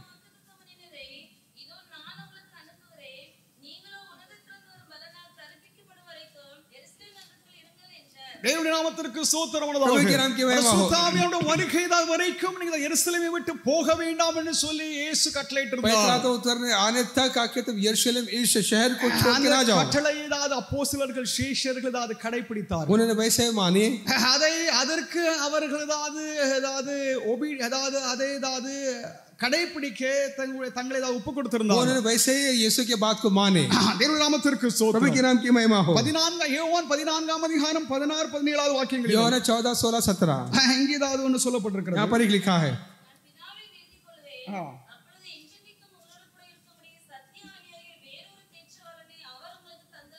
இந்த பரிசுத்த ஆவியானவர் சத்திய ஆவியானவர் என்று சொல்லி இயேசு சொல்கிறார். पवित्र आत्मा सच्चाई की आत्मा के लिए लिखा है. சத்தியத்தை போதிக்கிறவர், सच्चाई को सिखाने वाला, சத்தியமாக நம்மிடம் நடப்பவர், सच्चाई पर चलाने वाला, என்றென்றும் நம்மோடு இருக்கும்படியாக இயேசுவினால் நமக்கு வாக்களிக்கப்பட்டவர். हमेशा हमारे साथ रहने के लिए पवित्र यीशु के जरिए நம்மோடு அவர் என்றென்றும் வசிக்கும்படியாக நம்மில் வந்து தங்கி இருக்கிறார். हमारे साथ आके निवास करने के लिए हमेशा हमारे साथ रहने के लिए दिया गया है.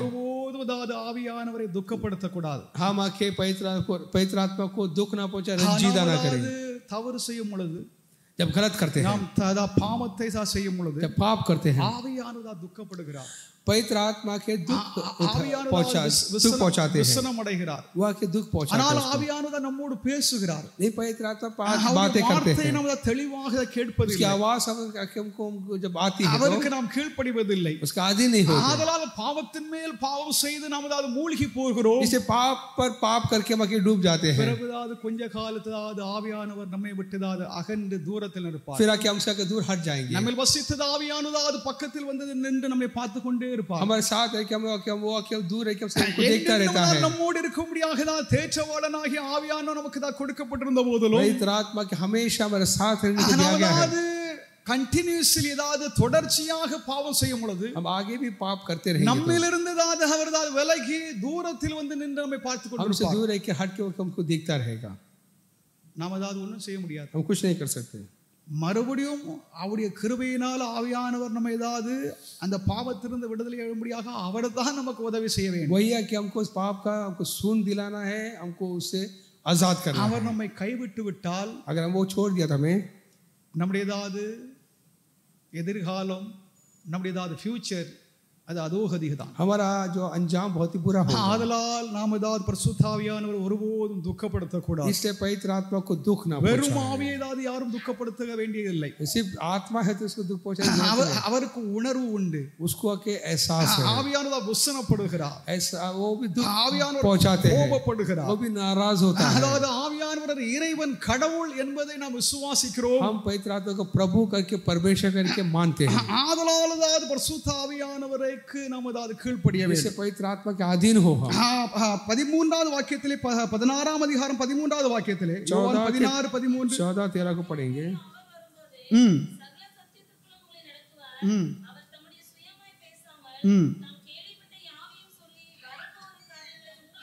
தேவனுடைய நாமத்திற்கு மகிமை உண்டதாக. प्रभु के नाम की महिमा हो. ஆவியானவருடைய தன்மைகள், पवित्र आत्मा का खूबियां. ஆவியானவர் அது என்ன செய்யக்கூடும்? पवित्र आत्मा क्या कर सकते हैं? ஆவியானவர் சத்தியத்தில் நம்மை நடத்த முடியும். पवित्र आत्मा में सच्चाई पे चलाता है. ஆவியானவர் அது ஒருவரும் தவறானதாவது உபதேசத்தில் நடத்துவர் அல்ல. पवित्र आत्मा कभी भी हमें गलत नहीं सिखा सकता. அவர் சுயமாக தன்னை குறித்து அவர் பேசுவது இல்லை. अपने बारे में कुछ नहीं कहता. பரிசுத்த ஆவியானவர் தன்னை குறித்து எங்கும் பேசியிருக்கிறார் என்ற காரியமே வேதத்தில் இல்லை. पवित्र आत्मा अपने बारे में कुछ नहीं कहता. ஆனால் பரிசுத்த ஆவியானவர் இயேசுவை மகிமைப்படுத்தும்படியாக, पवित्र आत्मा यीशु की महिमा करने के இயேசுவை लिए, உயர்த்தும்படியாக, यीशु की ऊंचा करने के இயேசு लिए, கனமடையும்படியாக, यीशु की इज्जत पाने के लिए, இயேசுவின் நாமம் உயர்த்தப்பட, यीशु के नाम के ऊंचा होने के लिए, சுவிசேஷம் உலகமெங்கிலும் அறிவிக்கப்பட, यीशु की खुशखबरी दुनिया भर फैलने के लिए, இயேசுவுக்காக அவர் பிரதிநிதியாக செயல்படுகிறவர். यीशु के लिए दरमियान होकर उसके लिए वो तर्जुमानी करता है. வரும் காரியத்தை அறிவிப்பவர், आने वाली बातों को कहता है.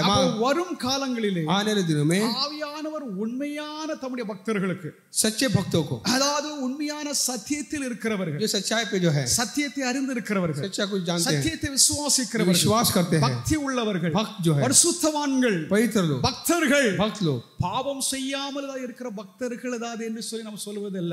जो पाप नहीं कर सकता ऐसा नहीं. ஏனென்றால் அதாவது 100% எல்லா சில பக்தர்கள் அதாவது பாவமே செய்யாமல் இருக்கிறார்கள் என்று நாம் சொல்ல முடியாது. हम ऐसा नहीं कह सकते कि सब परफेक्ट है या कभी पाप नहीं कर सकते. வெளிப்படையாக ஒருவன் அதாவது பக்தன் தான்.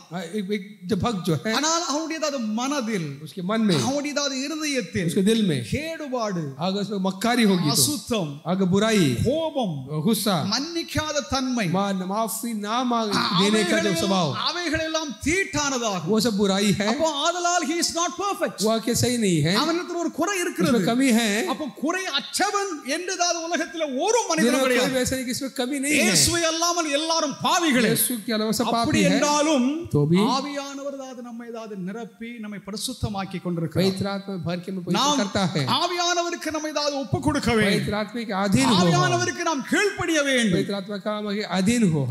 தேவனுடைய நாமத்திற்கு ஸ்தோத்திரம். के नाम की महिमा हो. பரிசுத்த ஆவியானவர் நமக்கு கொடுக்கப்பட்டது காரண காரியங்கள். जो पवित्र आत्मा जो दिया गया उसका वजह है. பரிசுத்த ஆவியானவர் எதற்காக கொடுக்கப்பட்டார்? क्यों दिया गया है? வேதத்தை எழுதும்படியாக பரிசுத்த ஆவியானவர் பரிசுத்தவான்களை ஒரு முறை நிரப்பினார். पवित्र आत्मा जो किताब को लिखने के, बाइबल को लिखने के लिए उन्हें आके प्रेरित किया. ஆங்கிலத்தில் sacred writers என்று சொல்வார்கள். जो पवित्र किताब कहते हैं, புனித எழுத்தாளர்கள், जो पवित्र जो के लिखने वाले, அவர்களை ஆவியானவர் ஆட்கொண்டு அவர்களை நிரப்பினார். पवित्र आत्मा उन्हें आके प्रेरित किया. அவர்கள் ஆவியானவரால் ஏவப்பட்டு पवित्र आत्मा से प्रेरित होकर இந்த வேதத்தை அவர் எழுதினார்கள். ये किताब को लिखे. சாதாரண மனிதர்கள் வேதத்தை எழுதவில்லை. इंसान नहीं. அப்ப ஆவியானவர் வருகிறதாவது அவருடைய காரணம் அதாவது என்னவென்றால், पवित्र आत्मा आने का कारण क्या है? எல்லா பரிசுத்தவான்களுக்கும் ஆவியானவர் வருகிறார். सब पवित्र लोग இவர்களிடம் வந்தது அது ஸ்பெஷல் ஆகும். इनके जो आया खास जो आया, நானோ வேதத்தை எழுத முடியாது. मैं यार आपने लिख ஒரு பக்தன் அதாவது வேற எந்த மனிதனாக இருக்கட்டும் வேதத்தில் இன்னொரு வேதம் இல்லை. और कोई बाइबल नहीं है. நமக்கு கொடுக்கப்பட்ட ஒரே வேதம், हमारे एक ही किताब है, ஒரே விவிலியம், ஒரே திருமறை, एक ही किताब है. இது ஒன்றே தேவன் நமக்கு வாக்களித்தது. वो एक वादा किया है. ஆவியானவர் அவர்களை நிரப்பினதினால் भरा அந்த sacred writers அதாவது இந்த வேதத்தை அவர்கள் ஆவியின் உந்துதலினால் அவர்கள் எழுதினார்கள். पवित्र आत्मा के उकसाने से लिखा कर देते हैं. அப்போஸ்தலர்களை அதாவது ஆவியானவர் நிரப்பி சத்தியத்தை போதிக்க அவர்களை நடத்தினார். पवित्र आत्मा उन्हें आके प्रेरितों को भरकर सच्चाई को कहने के लिए बताया. அவர்கள் அதாவது எவரும் துர்போதனை அதாவது கற்றுக் கொடுக்கல. उन्हें गलत शिक्षा नहीं देता. 12 பேரும் இருந்தார்கள். 12 लोग. 12 அதாவது விதமாக அவர்கள் வேறு ஏதாவது போதகத்தை செய்யவில்லை. 12 तरीके से लोग अपने अपने शिक्षा दी. அவர்கள் எல்லோரும் ஒரே சுவிசேஷத்தை அறிவித்தார்கள். एक ही गॉस्पेल, ஒரே சுவிசேஷம், एक ही गॉस्पेल. அது ஆவியானவருடைய செயல்பாடாகும். ये उसका पवित्र आत्मा का क्रिया है. ஆவியானவர் அவர்களை நிரப்பினதினால் पवित्र आत्मा ने भरा அவர்கள் அற்புத அடையாளங்கள் அதாவது அதிசயங்களை தான் நடப்பித்தார்கள். अद्भुत निशान और अजूबे काम किए. அவர்களுக்கு உண்டான எல்லா எதிர்ப்புகள், जो उनके खिलाफ जो थे, அவர்களுக்கு விரோதமாக எழும்பின எல்லாதாவது துர்ச்செயல்கள், उनके खिलाफ जो कुछ बुरा क्रिया थी, அவர்களை அவைகள் மேல் மேற்கொள்ளத்தக்கதாக उसे जीतने के लिए ஆவியானவர் அவர்களை நிரப்பியிருந்தார். पवित्र आत्मा ने भरा. அது மாத்திரமல்ல, इतना ही नहीं, தேவ ஜனங்களுக்கு நல்ல ஆலோசனை கொடுக்கும்படியாக ஆவியானவர் அவர்களை நிரப்பியிருந்தார். अच्छा सलाह देने के लिए पवित्र आत्मा ने भरा. அப்போஸ்தலர்களாவது ஆதி சபைக்கு நல்ல ஆலோசனைகளை கொடுத்தார்கள். आदि कलीसिया में पवित्र आत्मा ने अच्छी सलाह दी. அவர்கள் எல்லோரும் பலன் அடைந்தார்கள். वो हिम्मत पाए. அவர்கள் எல்லோருக்கும் நம்பிக்கை பெருகியது. भरोसा भी बढ़ी. அவர்களோடு ஆவியானவர் பரிசுத்தவான்கள் மூலமாக அவர் செயல்பட்டார். और पवित्र आत्मा उनके जरिए क्रिया किए. தேவ நாமத்திற்கு ஸ்தோத்திரம். प्रभु के नाम की महिमा हो. அவர்கள் சபையை துர்போதகத்திலிருந்து பாதுகாத்துக் கொண்டார்கள். कलीसिया को बुरी शिक्षा से बचाया. ஆதி சபை துர்போதகத்திலிருந்து பாதுகாக்கப்பட்டது. कलीसिया जो बुरी இந்த அப்போஸ்தலர்கள் डॉक्ट्रिन से बचाया. இந்த சீஷர்களை ஆவியானவர் நிரப்பினது நிமித்தம் पवित्र आत्मा के उन्हें भरने गए. அந்த அப்போஸ்தலர்கள் எழுதி கொடுத்ததா சத்தியவதாத வேதமாக ये இருக்கிறது. जो बाइबल जाके जो प्रेरित और लिखी हुई जगह அவர்கள் துர்போதனை அவர்கள் அங்கீகரிக்கவில்லை. वो बुरा जो गलत शिक्षा को स्वीकार नहीं किया. காலத்துல துர்போதனை எழும்பி இருந்தது. उनके जमाने में थे பலதாவது கள்ள தீர்க்கதரிசிகளும், ढोंगी नबी थे, கள்ளர்களும், ढोंगी थे, பொல்லாத தலைவர்களும், और जो बुरे सरदार थे, சபைக்குள்ளாக நுழைக்க गलत शिक्षा को அவர்கள் முயற்சித்தார்கள். அப்போஸ்தலர்கள் இருந்ததினாலே, அப்போஸ்தலர்கள் ஆவியானவர் நிரப்பியிருந்ததினாலே துர்போதகத்தை அவர்கள் இருந்து சபையை பாதுகாத்துக் கொண்டார். वैसे बुरी शिक्षा से कलीसिया को बचाया. தேவ நாமத்திற்கு ஸ்தோத்திரம். प्रभु के नाम की महिमा हो. अनेक आत्माக்களை தம்முடைய ராஜ்யத்தில் அப்போஸ்தலர் சேர்த்தார்கள். कई आत्मा को अपने बादशाहत में जमा किए, मिला है. अनेक பாவிகள் மனம் திரும்பினார்கள். कई गुनहगार मन फिराए. புறஜாதிகள் இயேசுவின் கட்டளை விசுவாசித்து தேவனுடைய பிள்ளைகளாக மாறினார்கள். कम के यीशु विश्वास करके प्रभु के लोग हो गए. கடைசியாக आखिर में கர்த்தர் தம்முடைய சபையை प्रभु कलीसिया को ஆவியானவர் மூலமாக अपने आत्मा के जरिए கட்டி बहाल करता है. இணைத்து वो एक करता है, शरीरமாக एक ही बदन அது வளர वो के बढ़ने के लिए ஆவியானவர் கிரியை செய்தார். पवित्र आत्मा क्रिया करता है. हालेलुया. இவைகளை நாம் அறிந்து கொள்ள வேண்டும். ये सब जानना है. ஆவியானவர் செய்யும் கிரியைகள், पवित्र आत्मा जो करने वाला क्रिया, இக்காலத்தில் அவர் என்ன செய்கிறார்? अब क्या कर रहा है? ஆவியானவர் இப்பொழுது நமக்கு என்ன செய்கிறார்? हमें क्या करता है पवित्र आत्मा? நாம் கீழ்ப்படியாத வரைக்கும் हम आदि ना होने तक அவர் கிரியை செய்ய மாட்டார். हमें क्रिया नहीं करेगा. until and unless we obey his truth, हम उसकी सच्चाई को इसके अधीन होंगे तो, சத்தியத்திற்கு நாம் கீழ்ப்படியாத பட்சத்தில் ஆவியானவர் நம்ம மூலமாக ஒண்ணும் செய்ய மாட்டார். जब तक उसके सच्चाई के अधीन ना होंगे वो क्रिया नहीं कर सकता. ஊழியம் செய்யலாம், सेवा कर सकते हैं, விசேஷத்தை அறிவிக்கலாம், सच्चाई को बता सकते हैं, அற்புத கிரியைகள், அடையாளங்கள், பெரிய அதிசயங்களை, अद्भुत क्रिया, अजीब कामों को, निशानों को தேவன் விரும்புகிற மாதிரி நாம் தேவனுக்கு கீழ்ப்படியாததினாலே, आज प्रभु जैसा चाहता है प्रभु के अधीन ना होने की वजह से செய்ய மாட்டார். हम कुछ नहीं कर सकते. இது சபைக்காக சபையின் மூலமாக நம்ம அறிந்து கொள்ளும் சத்தியங்களாகும். ये जो कलीसिया से जो आके जानने सच्चाई है. தேவனுடைய நாமத்திற்கு ஸ்தோத்திரம். प्रभु के नाम की महिमा हो. ஆவியானவருடைய சபையை கட்டுகிறார். पवित्र आत्मा कलीसिया को बांधता है. கீழ்ப்படிய வேண்டும். हम अधीन होना है. நாம் மனிதனுக்கு நாம பயப்படக்கூடாது. इंसान का खौफ नहीं मानना है. தலைமைக்கு தான் நம்ம பயப்படவே கூடாது. इंसान के का ढेर எவன் ஒருவன் மனிதனுக்கு பயப்படுகிறானோ, जो इंसान का डर होता है, ஆவியானவருக்கு கீழ்ப்படியவில்லை, पवित्र आत्मा का अधीन नहीं அவன் होते, தேவனுக்கு அவன் கீழ்ப்படியவில்லை, इंसान का अधीन नहीं होते, அவனுடைய வாழ்க்கை தான் மோசம் தான். उनका जिंदगी அவனுக்கு தான் எந்த ஒரு உயர் முயற்சியும் இராது. कोई तरक्की नहीं होगी. ஆவியானவருக்கு நாம் கீழ்ப்படிந்திருந்தோம் என்றால், पवित्र आत्मा का अगर अधीन होंगे तो क्रिया செய்கிறாரோ, वो आत्मा जो क्रिया करता है वहाँ आजादी है.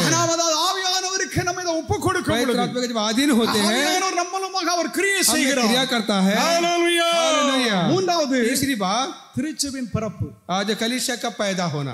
பெந்தேகோஸ்து நாளன்று சபை உருவாயிற்று. पेंटिकॉस्ट के दिन में आके जो कलीसिया के बॉर्न हुआ, पैदा हुआ. இதுதான் அசல் திருச்சபை. वो है कि असली कलीसिया, ओरिजिनल चर्च, जो असली कलीसिया पेंटेकोस्ट नालंड सभை உருவாயிற்று. पेंटिकॉस्ट में एक कलीसिया के पैदा हुआ, बॉर्न हुआ. அதற்கு முன்பாக காணப்படும் சபைகள் இல்லை. वो जो उससे पहले जाके देखने ना कलीसिया नहीं है. தேவனுடைய திட்டத்தில், प्रभु के इरादे में, தேவனுடைய பார்வையில், प्रभु की नजर में சபை இருந்தது, कलीसिया थी. ஆனால் அது எழுத்தின்படி நம்ம சபையை பார்க்க முடியறதில்லை. जैसे लिखा है वैसा नहीं है. पेंटेकोस्ट नालंड, पेंटिकॉस्ट के दिन में 120 பேர் 120 लोग சபையாக ஏதாவது ஆவியானதாவது கட்டி कलश करके उन्हें आके प्रभु ने बांधा। தேவனுடைய நாமத்திற்கு ஸ்தோத்திரம். प्रभु के नाम की महिमा हो।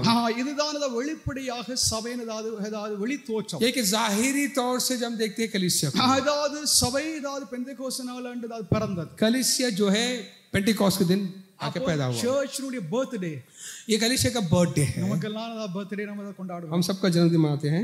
இந்த வயசு அந்த வயசுல நாமெல்லாம் बर्थडे கொண்டாடுவோம். हम बर्थडे मनाते हैं। அதாவது கர்த்தருடைய சபை ஏதாவது உருவாகி ஏதாவது பிறந்த நாள் பெந்தெகோஸ்து நாளாகும். पेंटिकॉस्ट के दिन एक चर्च जो कि बॉर्न हुआ, அதாவது பெந்தெகோஸ்து நாள் அன்று தான் சர்ச்சினுடைய बर्थडे, वही आके जिसका जन्मदिन है। நாமத்திற்கு ஸ்தோத்திரம். प्रभु के नाम की महिमा। அதனுடைய நோக்கம் என்னவென்றால், उसका मकसद क्या है? கிறிஸ்துவுடைய பணியை தொடர்ந்து நிறைவேற்ற முடியாது. मसीह का सेवा आगे भी बरकरार रखने के लिए, கிறிஸ்துவுடைய சுவிசேஷமான உலகமெங்கிலும் அது அறிவிக்கப்படும். मसीह की खुशखबरी दुनिया भर फैलाने के लिए, सत्यम அதாவது எங்கும் ஸ்தாபிக்கப்படும். प्रभु की मसीह की सच्चाई हर एक कायम करने के लिए, ஆவியானவர் அதாவது இயேசு விசுவாசித்தவர்கள் மேல வந்து இறங்கினார். पवित्र आत्मा ने यीशु पर विश्वास करने पर उतरी। இப்போ कब? தேவாவியானவர் நம்மை प्रभु की நிரப்பியிருக்கிறார். आत्मा में भरा है। நாம் என்ன செய்ய வேண்டும்? हम क्या करें? நமக்கு கற்றுக் கொடுக்கப்பட்டிருக்கிறவைகள், हमको जो सिखाए गए, நாம் கற்றுக்கொண்டவைகள், हम जो सीखे, நாம் விசுவாசிக்கவைகள், हम विश्वास किए, நாம் ஏற்றுக்கொண்டவைகளை हम कबूल किए, நாம் கடைபிடிக்கவும், हम जो अमल करते हैं, அதை நடைமுறைப்படுத்தவும், उसे क्या अमल करने के அது लिए நம்முடைய கடமையாக இருக்கிறது. उसे प्रैक्टिस में लाना, அதை நாம் செய்ய வேண்டும். उसे करना है। அதை செய்யாமல் अगर नहीं किए ஒரு तो புதிய வழக்கமோ एक नया शब्द ஒரு सिखाना, புதிய சத்தியமோ एक नया सच्चाई தேவன் எனக்கு வெளிப்படுத்தினார் என்பது हमें प्रकट किया அது करके பொய்யாகும். वो गलत है। அது சாத்தானுடையதா वो காரியமாகும். शैतान का मंसूबा தேவன் है। நமக்கு இதை கொடுத்ததா ஒரு முறைதான் தேவன் நமக்கு இதை கொடுத்த விசுவாச அறிக்கை. प्रभु ने एक ही वजह का विश्वास कर தேவன் कबूल நமக்கு दिया இதை है। ஒரு முறை கொடுத்த விசுவாசம், एक ही वजह विश्वास தேவன் दिया है। நமக்கு ஒரு முறை கொடுத்த சத்தியம், एक ही वजह ये सच्चाई, அதை நாம் பின்பற்ற வேண்டும். उसकी पैरवी அதை करना நாம் है, ஏற்றுக்கொள்ள उसे வேண்டும். कबूल करना அதை है, நாம் விசுவாசிக்கிறோம். उसे ईमान में लाना है, அதை நாம் அதை கடைபிடிப்பதும், उसे प्रैक्टिस करना है, மற்றவர்கள் அதை செய்ய முடியாக அவர்களை நடத்துவதும் நம்முடையது கடமையாகும். उसे चलाने और भी उसमें चलने के लिए हम उनको மத்தேயு बढ़ावा दें। 16 அதிகாரம் 18வது வாக்கியத்தில், मत्ती 16:18, மத்தேயு 16:18, मैथ्यू 16:18,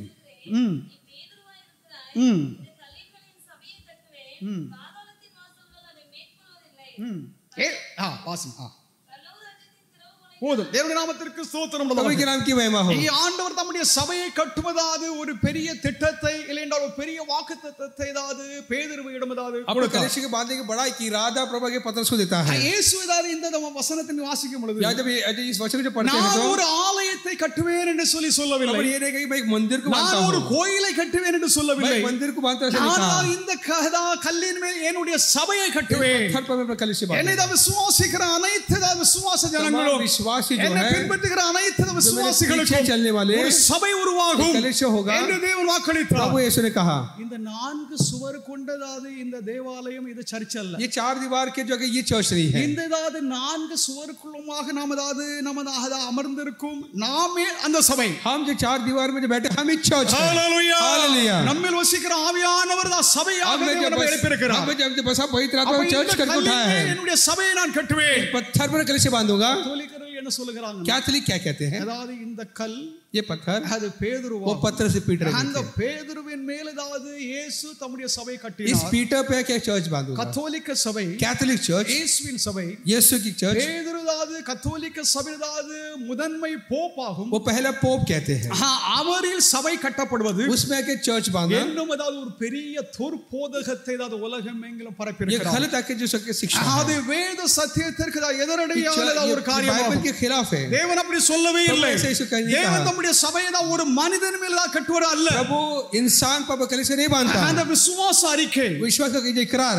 பேதுருதான் விசுவாச அறிக்கை செய்தார். पत्रस ने इकरार किया, कन्फेस किया। ஜீவன் உள்ள தேவனுடைய குமாரனாகிய கிறிஸ்து जिंदा खुदा का बेटा मसीह है, என்று क्राइस्ट அவர் है। அறிக்கை செய்தது, அந்த அறிக்கையின் மேலே ये इकरार जो किया, कन्फेस जो किया, நீ ஒரு கல், तो एक पत्थर நீ है, ஒரு छोटे சிறிய पत्थर, கல் தான். छोटा இந்த petals, பாறையின் மேல், इस पत्थर पहाड़ இந்த पर, பெரியதான கற்பாறையின் மேல் पहाड़ पर என்னுடைய சபையை கட்டுவேன். कलीसिया You are बांधूंगा। a stone, तो ये छोटा but पत्थर on है, this rock, इस இந்த पहाड़ பாறையின் पर, மேல், इस இந்த पहाड़ पर, பெரியதான கல் इस மேல் बड़े நான் என்னுடைய சபையை पहाड़ கட்டுவேன் पर என்பதா. कलीसिया बांधो कहता தேவனுடைய है। நாமத்திற்கு ஸ்தோத்திரம் प्रभु के नाम உண்டாக. की महिमा हो। சத்தியத்தை நான் பின்னாட்கள் தெளிவாக உங்களுக்கு इस அறிவிக்கிறேன். सच्चाई के और भी ज्यादा गहराई से தேவனுடைய நாமத்திற்கு ஸ்தோத்திரம். प्रभु के नाम की महिमा हो। பேதுரு ஒரு சின்ன கல் தான். पत्थर छोटा पेडल्स, छोटा पत्थर, he is not the rock. वो पहाड़ नहीं है, அவர் बड़ा पत्थर नहीं அவர் है, பாறை அல்ல, वो बड़ा पत्थर है। பாறையாகிய கிறிஸ்து, आज जो पहाड़ मसीह जो है, கிறிஸ்துவை குறித்ததாவது பேதுருதாவது கொடுத்ததாவது அந்த வாக்குமூலம், वो जो वादा जो जो जो इकरार जो कन्फेशन जो पतरस ने किया, நீரே தேவனுடைய குமாரன், तू जिंदा खुदा का you बेटा, are the son of the living तू God, जिंदा खुदा का बेटा ஜீவனுள்ள है, தேவனுடைய குமாரனாகிய கிறிஸ்து जिंदा நீர் खुदा ஒருவரே, का बेटा जो आके நீர் मसीह ஒருவரே है, ரட்சகர் तू उद्धार करता है। என்ற அந்த அடிப்படை சத்தியத்தின் மேல் சபை எழுப்பப்பட்டது. उस बुनियाद पर वो कलीसिया उठी। ஹalleluya. हालेलुया। ஆதலால் கர்த்தருடைய சபை இயேசுவின் மேல் கட்டப்படுகிறது. मसीह पर कलीसिया बांधा जाता है, ஒரு மனிதன் மேல் ஏதாவது சபை इंसान கட்டப்படுவது पर இல்லை. नहीं बांधा जाता। ஆனால் கத்தோலிக்கர்கள் Catholic church Peter was the first pope कहते हैं कि पतरस ही पहला पोप है, என்று அவர்கள் ஏதாவது வேதத்தில் ஏதாவது இல்லாத ஒன்றை உருவாக்கி जो जो नहीं है उसे लगा के कहते हैं। எத்தனையோ கோடி கோடி கோடிக்கணக்கான ஜனங்கள் ஏதாவது கத்தோலிக்கர்களாக இருக்கிறாங்க. करोड़ों लोग आके ஆனால் அவர்கள் ஏதாவது சத்தியத்தை அறியவில்லை. सच्चाई से ना वाकिफ है। சத்தியத்தை அறிந்திருக்கிறதா சிலர்கள் மாத்திரம் தான் ஒரு சின்ன கூட்டமாக ஆங்காங்க இருக்கிறாங்க. அவ்வளவுதான். जो कैथोलिक जो विश्वास है आके थोड़े लोग हैं, சபை विश्वास करते सच्चे। சபை பெந்தெகோஸ்து நாள் என்றது எழும்பியது. कलीसिया पेंटिकॉस्ट के दिन பெந்தெகோஸ்து पैदा நாள் हुआ, சபை ஏதாவது உருவாயிற்று, அது பிறந்தது. वो पैदा हुआ, आके वो आके देखते हैं। தேவனுடைய நாமத்திற்கு ஸ்தோத்திரம். प्रभु के नाम की महिमा हो। இந்த அதிகாரத்தை, इस वचन को, அந்த சபையை கட்டும் அதிகாரத்தை कलीसिया को बांधने का अधिकार பேதுருவிடம் மாத்திரம் கொடுக்கவில்லை, प्रभु से पतरस को மற்ற ஏனைய அப்போஸ்தலர்களுக்கும் அதே கட்டளையை, वही அதே हुक्म को, அதிகாரத்தை அவர் वही கொடுத்தார். आज्ञा उनको भी देता है। அதாவது 28ஆம் அதிகாரம் 19 20 வாசித்து பார்த்திருந்தா அறிந்து கொள்ளலாம். 28 19 को पढ़े तो पता चलेगा। தேவனுடைய நாமத்திற்கு ஸ்தோத்திரம். प्रभु के नाम की महिमा हो। இதற்கு எதிரடையாக उसके उल्टा இயேசு ஒரு இடத்திலே இப்படி எருசலேமை குறித்து அவர் தீர்க்க தரிசனம் यरूशलेम के बारे में ऐसा नबूवत करता है। மத்தேயு 24ஆம் அதிகாரம் 22வது வாக்கியத்தில், मत्ती 24:2, மத்தேயு 24:2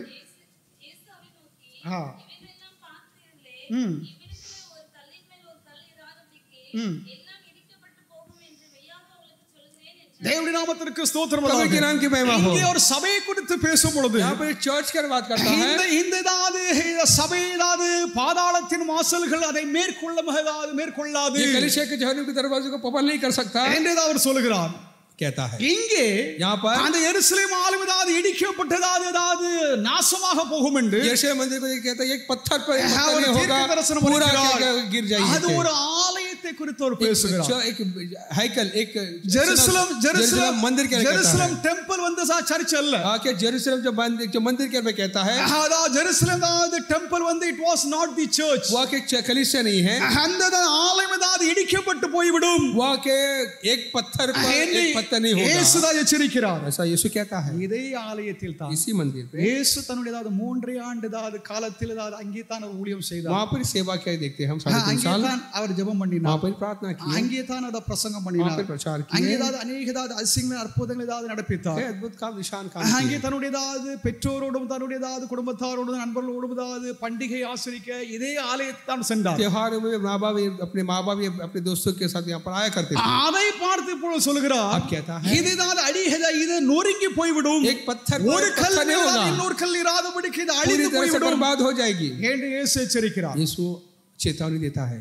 தேவனுடைய நாமத்திற்கு ஸ்தோத்திரம். प्रभु के नाम की இங்கே महिमा हो। இயேசு 16ஆம் அதிகாரம் 18வது வாக்கியத்தில் அவர் சொல்லுகிறது, यहाँ पर 16 अध्याय के 18 में कहता है, அந்த சபைக்கு விரோதமாக சாத்தானுடைய பாதாள வாசல்கள் அதை மேற்கொள்ளாது, शैतान या उसकी ताकत है அதில் மேல் ஜெயம் கொள்ளாது என்று சொல்லுகிறது.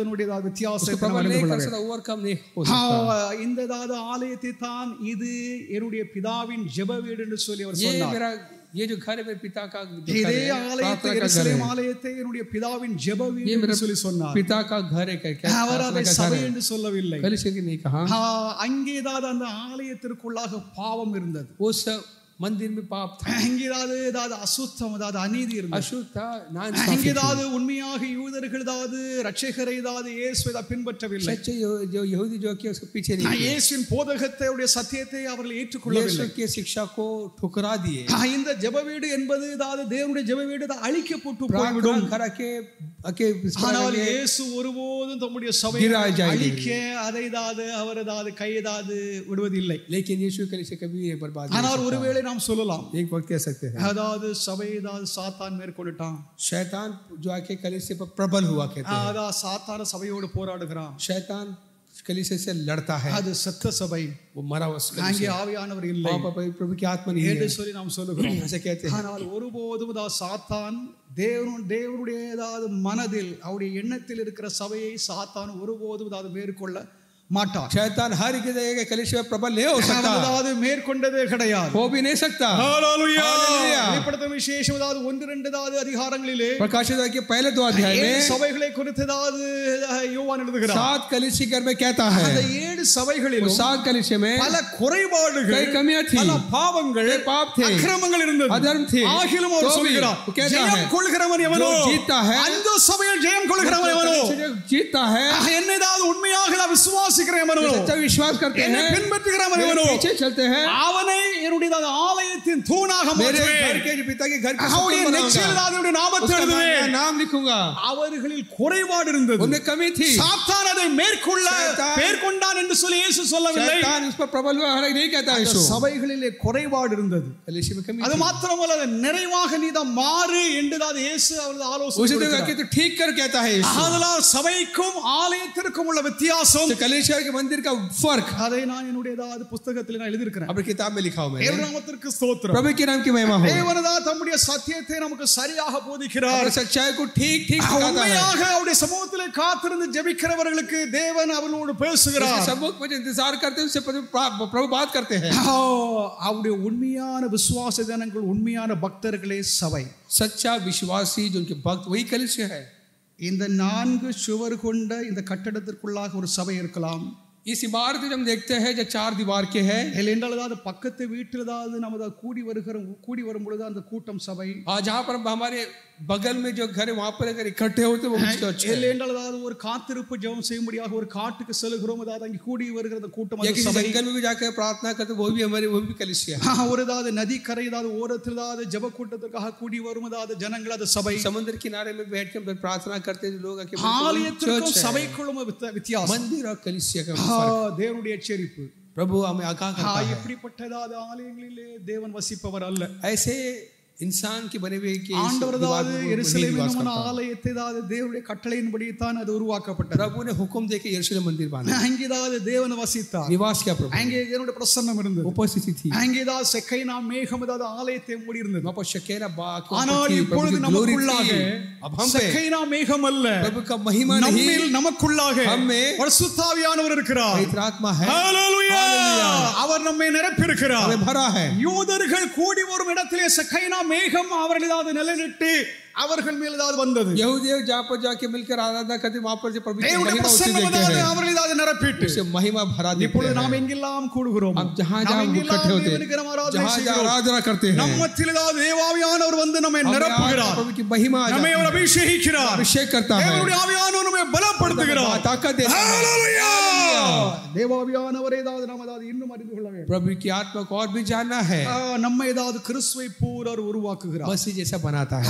தேவனதாவது நம்மளதாவது செய்கிற காரியங்களை நமதாவது சற்றதாவது நினைக்க வேண்டும். हम जो पवित्र आत्मा हमें जो क्रिया करता है उसे याद करें. நாம் நம்முடைய தவறுகளை நமதாவது மாற்றி அமைக்க, हमारे गलतियों को, हमारे भूल चूक को वाके बदले. अनेक நேரங்களில் நான் என்ன குறித்து நினைச்சுக்கிடுவேன், मैं अपने बारे में कहता हूं, பிறரை குறித்ததாவது ஜட்ஜ்மென்ட் கொடுக்கவோ மற்றவங்களை குறித்ததாவது என்னவோ எனக்கு நேரமும் கிடையாது, நான் நினைக்கிறதே கிடையாது. क्या फैसला करने मेरा बस टाइम ஆனா नहीं है. நான் என்னை குறித்து சில நேரம் நினைப்பேன். मैं अपने बारे में कहता हूं, நான் முற்காலங்களிலே இப்படிப்பட்ட குணமுடையவனாக मैं இருந்தேன். पहले ऐसा था, அதாவது சட்டென்று கோபப்படுகிறது, जल्दी गुस्सा करता था, ஆத்திரப்படுகிறது, जल्दी गुस्सा होने का, ஆத்திரத்தில் எதையும் யாரேற்றும் ரொம்ப ஒரு வேதமா நான் இது பண்ணுவேன். और बहुत जल्दी गुस्सा करके कुछ बात करता கடந்த था. காலங்களில் நான் கற்றுக்கொண்டது என்னவென்றால், मैंने क्या सीखा? தாழ்மை, नम्रता, பொறுமை, धीरज, அதை நான் கற்றுக்கொண்டேன். वो मैंने सीख लिया. இப்பொழுது நான் கொஞ்சம் அதிகமாக நான் தாழ்மையா இருக்கிறேன்னு நினைச்சுக்கிட்டேன். अब मैं थोड़ा सा नम्र हुआ. ஒருவேளை சில நேரங்களில் நான் கோபப்படுகிற நேரத்தில் உங்களுக்கு தெரியும், ஐயா ரொம்ப கோபப்பட்டாரு, आपको पता चलेगा कि मैं गुस्सा होने से गुस्सा हो गया, ஆத்திரம் அடைந்துட்டாரு, गुस्सा हुआ. ஆனால்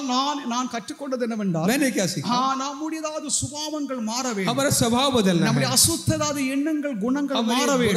ख्याल बदलना है। நாம் அதாவது பிறரை குறித்து தான் தவறாக எண்ணுகிறோம், हम दूसरे के बारे में गलत सोचते நாம் हैं, அதாவது பிறரிடம் தான் தவறாக பேசுகிறோம், गलत बातें करते हैं, और சற்றென்று उससे நம்முடைய அதாவது உணர்ச்சியினாலே हम अपने जगह जो உணர்ச்சி खून வசப்பட்டு से நாம் जज्बात பேசுகிறது होकर அநேக நேரத்தில் பெரிய குற்றமாகும். जज्बाती होकर बात करते कई बार गलत करते हैं। நாம் அதாவது இன்னும் வளர வேண்டும், हम बढ़ना है, இன்னும் குணமடைய और வேண்டும், भी आगे இன்னும் बढ़ना है, பக்குவமடைய और வேண்டும். भी आगे समझदार होना है। இயேசு பரிபூர்ணமானவராக இருந்தார். प्रभु परिपूर्ण அப்ப था, இயேசுவின் ஆவியானவர் நம்மில் வசிக்கிறார் என்றால் இயேசுவின் குணங்கள், இயேசுவின் குணாதிசயங்கள் நம்மிலும் உருவாக வேண்டும். उत्पन्न होना है। நாம் நம்மை எவ்வளவாக தேவனுக்கு ஒப்பு हम கொடுக்கிறோம், किस साथ अपने आप को நாம் देते நம்மை हैं, தேவனுக்கு ஒப்பு கொடுக்கவில்லை किस என்றால் साथ नहीं दिए அந்த तो மாற்றங்கள் ஏதாவது உண்டாகும். बदलावट नहीं होगी। தேவனுடைய நாமத்திற்கு प्रभु की नाम की महिमा हो। ஆவியானவர் நம்மை கிறிஸ்துவை போல் மாற்றுகிறார், पवित्र आत्मा मसीह जैसा बनाता கிறிஸ்துவை है, போல் நம்மை मसीह உருவாக்குகிறார். से उत्पन्न करता है। நான்காவது, चौथी बात, விசுவாசிகளின் அதிகாரம், विश्वासियों को जो பரிசுத்த अधिकार, ஆவியானவர் நம்மை அதிகாரப்படுத்தி पवित्र आत्मा இருக்கிறார். अधिकार किया நாம் दिया है। எங்கெல்லாம் செல்கிறோமோ जहाँ जहाँ जाते हैं தேவாவியானவர் நம்மோடு प्रभु இருக்கிறார். की आत्मा हमारे साथ है। அநேக இடங்களிலே தான் நாம் செல்கிறதாவது நேரங்களாவது அநேகிறதாவது நம்மிடம் வந்து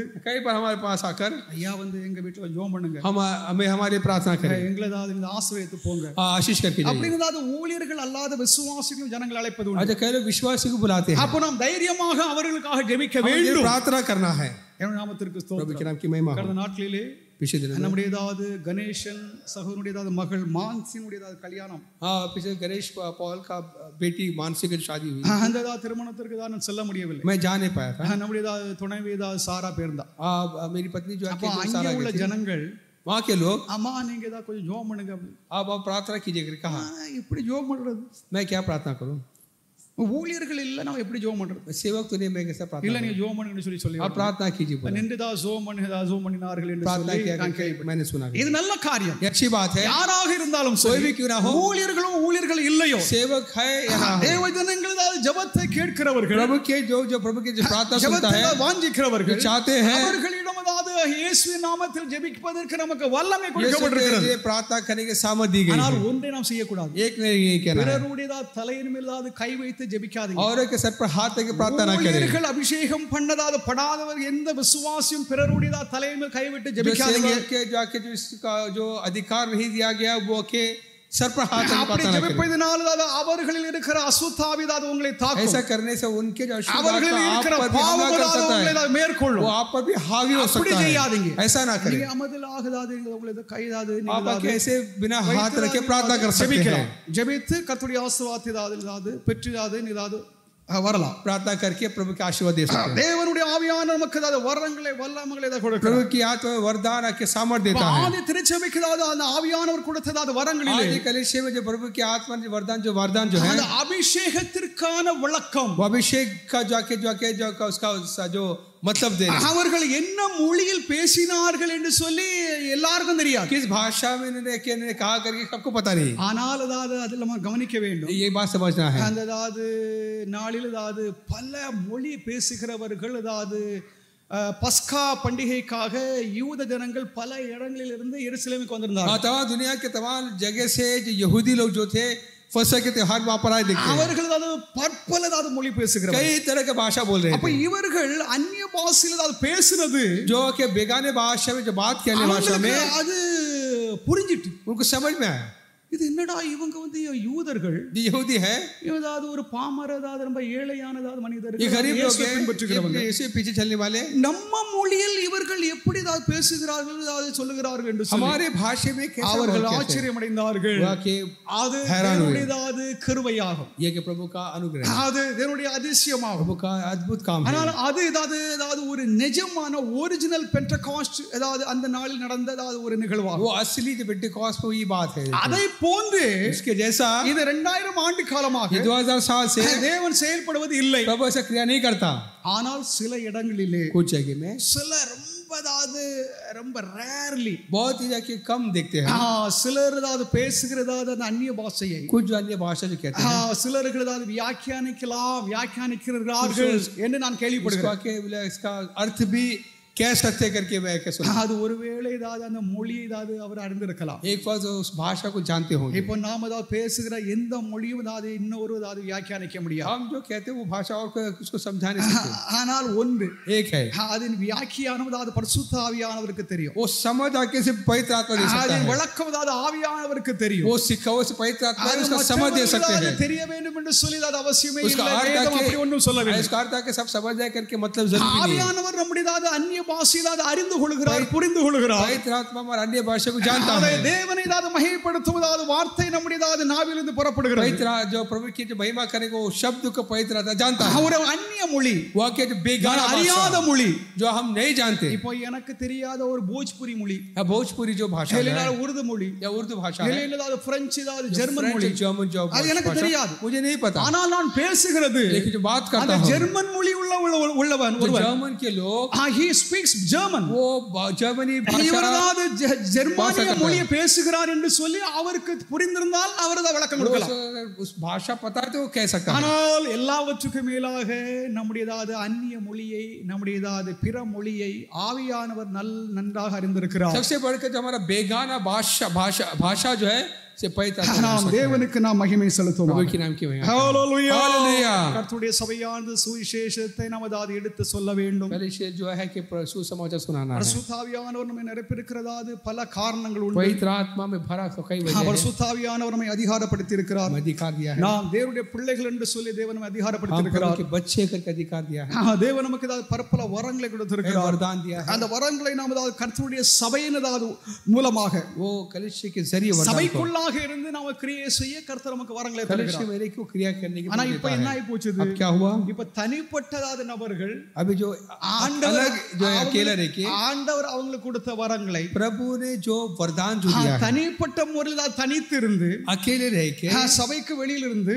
कलीसिया के बाहर அவர்கள் சபைக்கு போதிக்கிறோம் என்று சொல்லிதாது இப்படிதாது ஏமாற்றுகிறார். कलीसिया को सिखाते करके அது வேதத்துல எந்த ஆதாரம் கிடையாது. बाइबल में से कुछ சபைக்கு வெளியில இருந்து விட்டு कलीसिया के बाहर இந்த செய்தி சபைக்காக கொடுக்கப்படுது.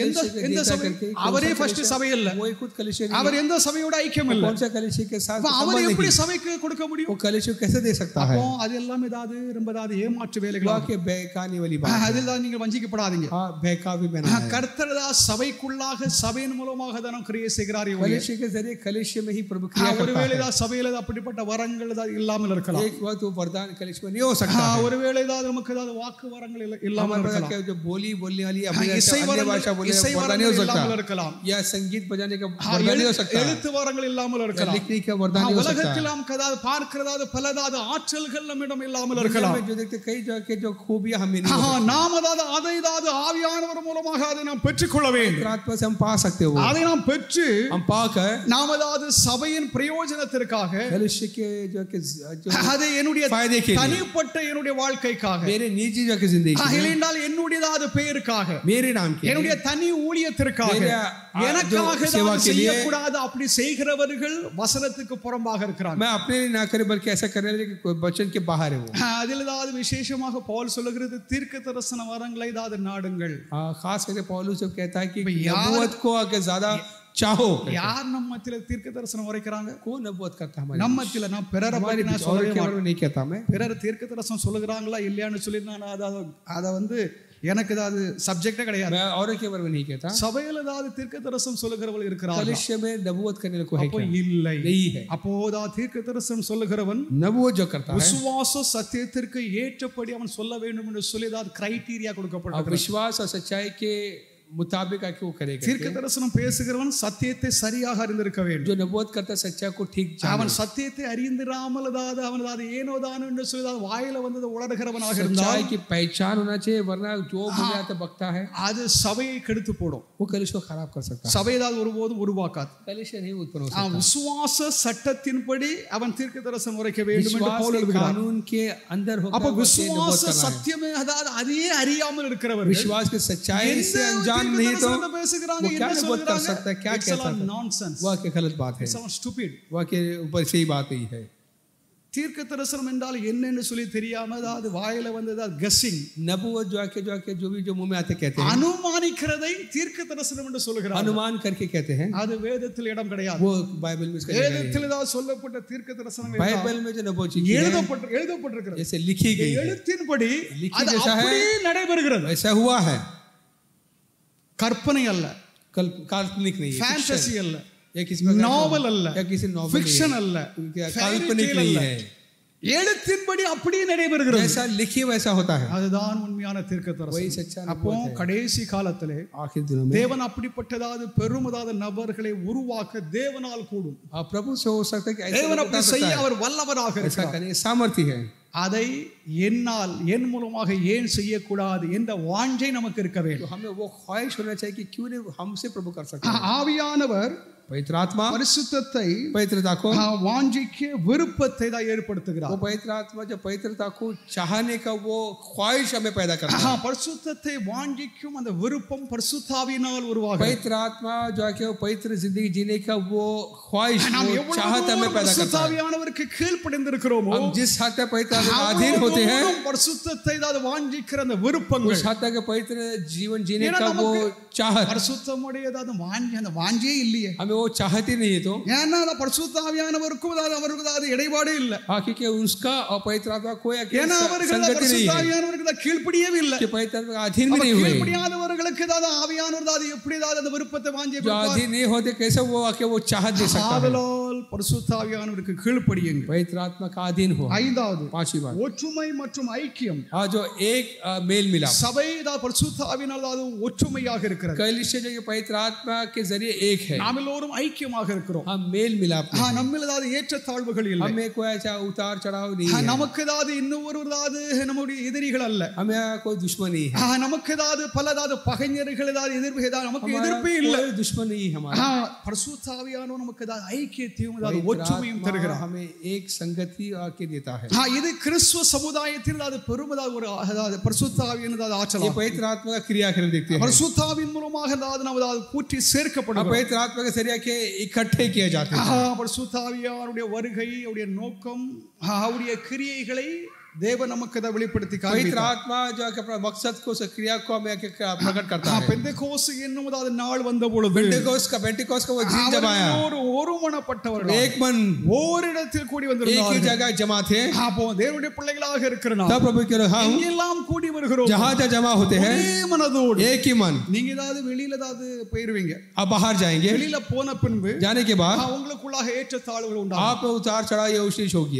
அது இருக்க கூடாது, वो नहीं होना है, என்று தான் வேதம் சொல்லுகிறது. बाइबल कहती है. நாம எப்படிதான் ஆலயத்திற்குள்ளாக சபையாக ஐக்கியமாக हम இருக்கிறோம். कैसे जो कलीसिया में के एक होके रहते हैं, நாம் எங்கே இருந்தாலும் हम कहाँ पर रहे, அந்த சபையோடு, उस कलीसिया के साथ, பரிசுத்தவான்களோடு, उस पवित्र लोग के அந்த साथ, பக்தர்களோடு, उस भक्तों के साथ, அந்த நல்லவர்களோடு और बड़े लोग के நம்முடைய साथ ஐக்கியம் கண்டிப்பாக இருக்க தான் हमारा செய்யும். मेल मिलाप होना चाहिए. ஹalleluya, हालेलुया. இது ஆவியானவருடைய ये செயல்பாடாகும். एक पवित्र आत्मा का क्रिया है. நாம் இன்றைய தினத்திலே இந்த பெந்தெகோஸ்து என்னும் இந்த பண்டிகை நாளிலே आज के दिन पेंटेकोस्ट के त्योहार में பரிசுத்த ஆவியானவரை நாம் அறிந்து கொள்ளவும், पवित्र आत्मा को जानने में, அவருடைய அபிஷேகத்தை குறித்த, அவருடைய வருகை குறித்த நோக்கத்தை நாம் அறிந்து கொள்ள முடியும். उसका अभिषेक का और उसका आने का जो मकसद को जानने கர்த்தர் நமக்கு கிருபை செய்தார். हमको अनुग्रह किया.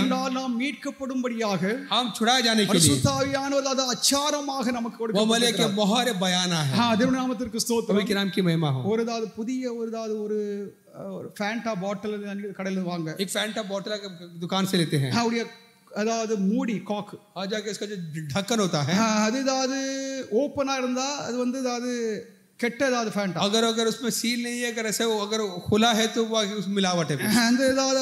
அது தவறானதாவது போலி ஒரு பொருள், वो डुप्लीकेट है, नकली है करके मिलावट है.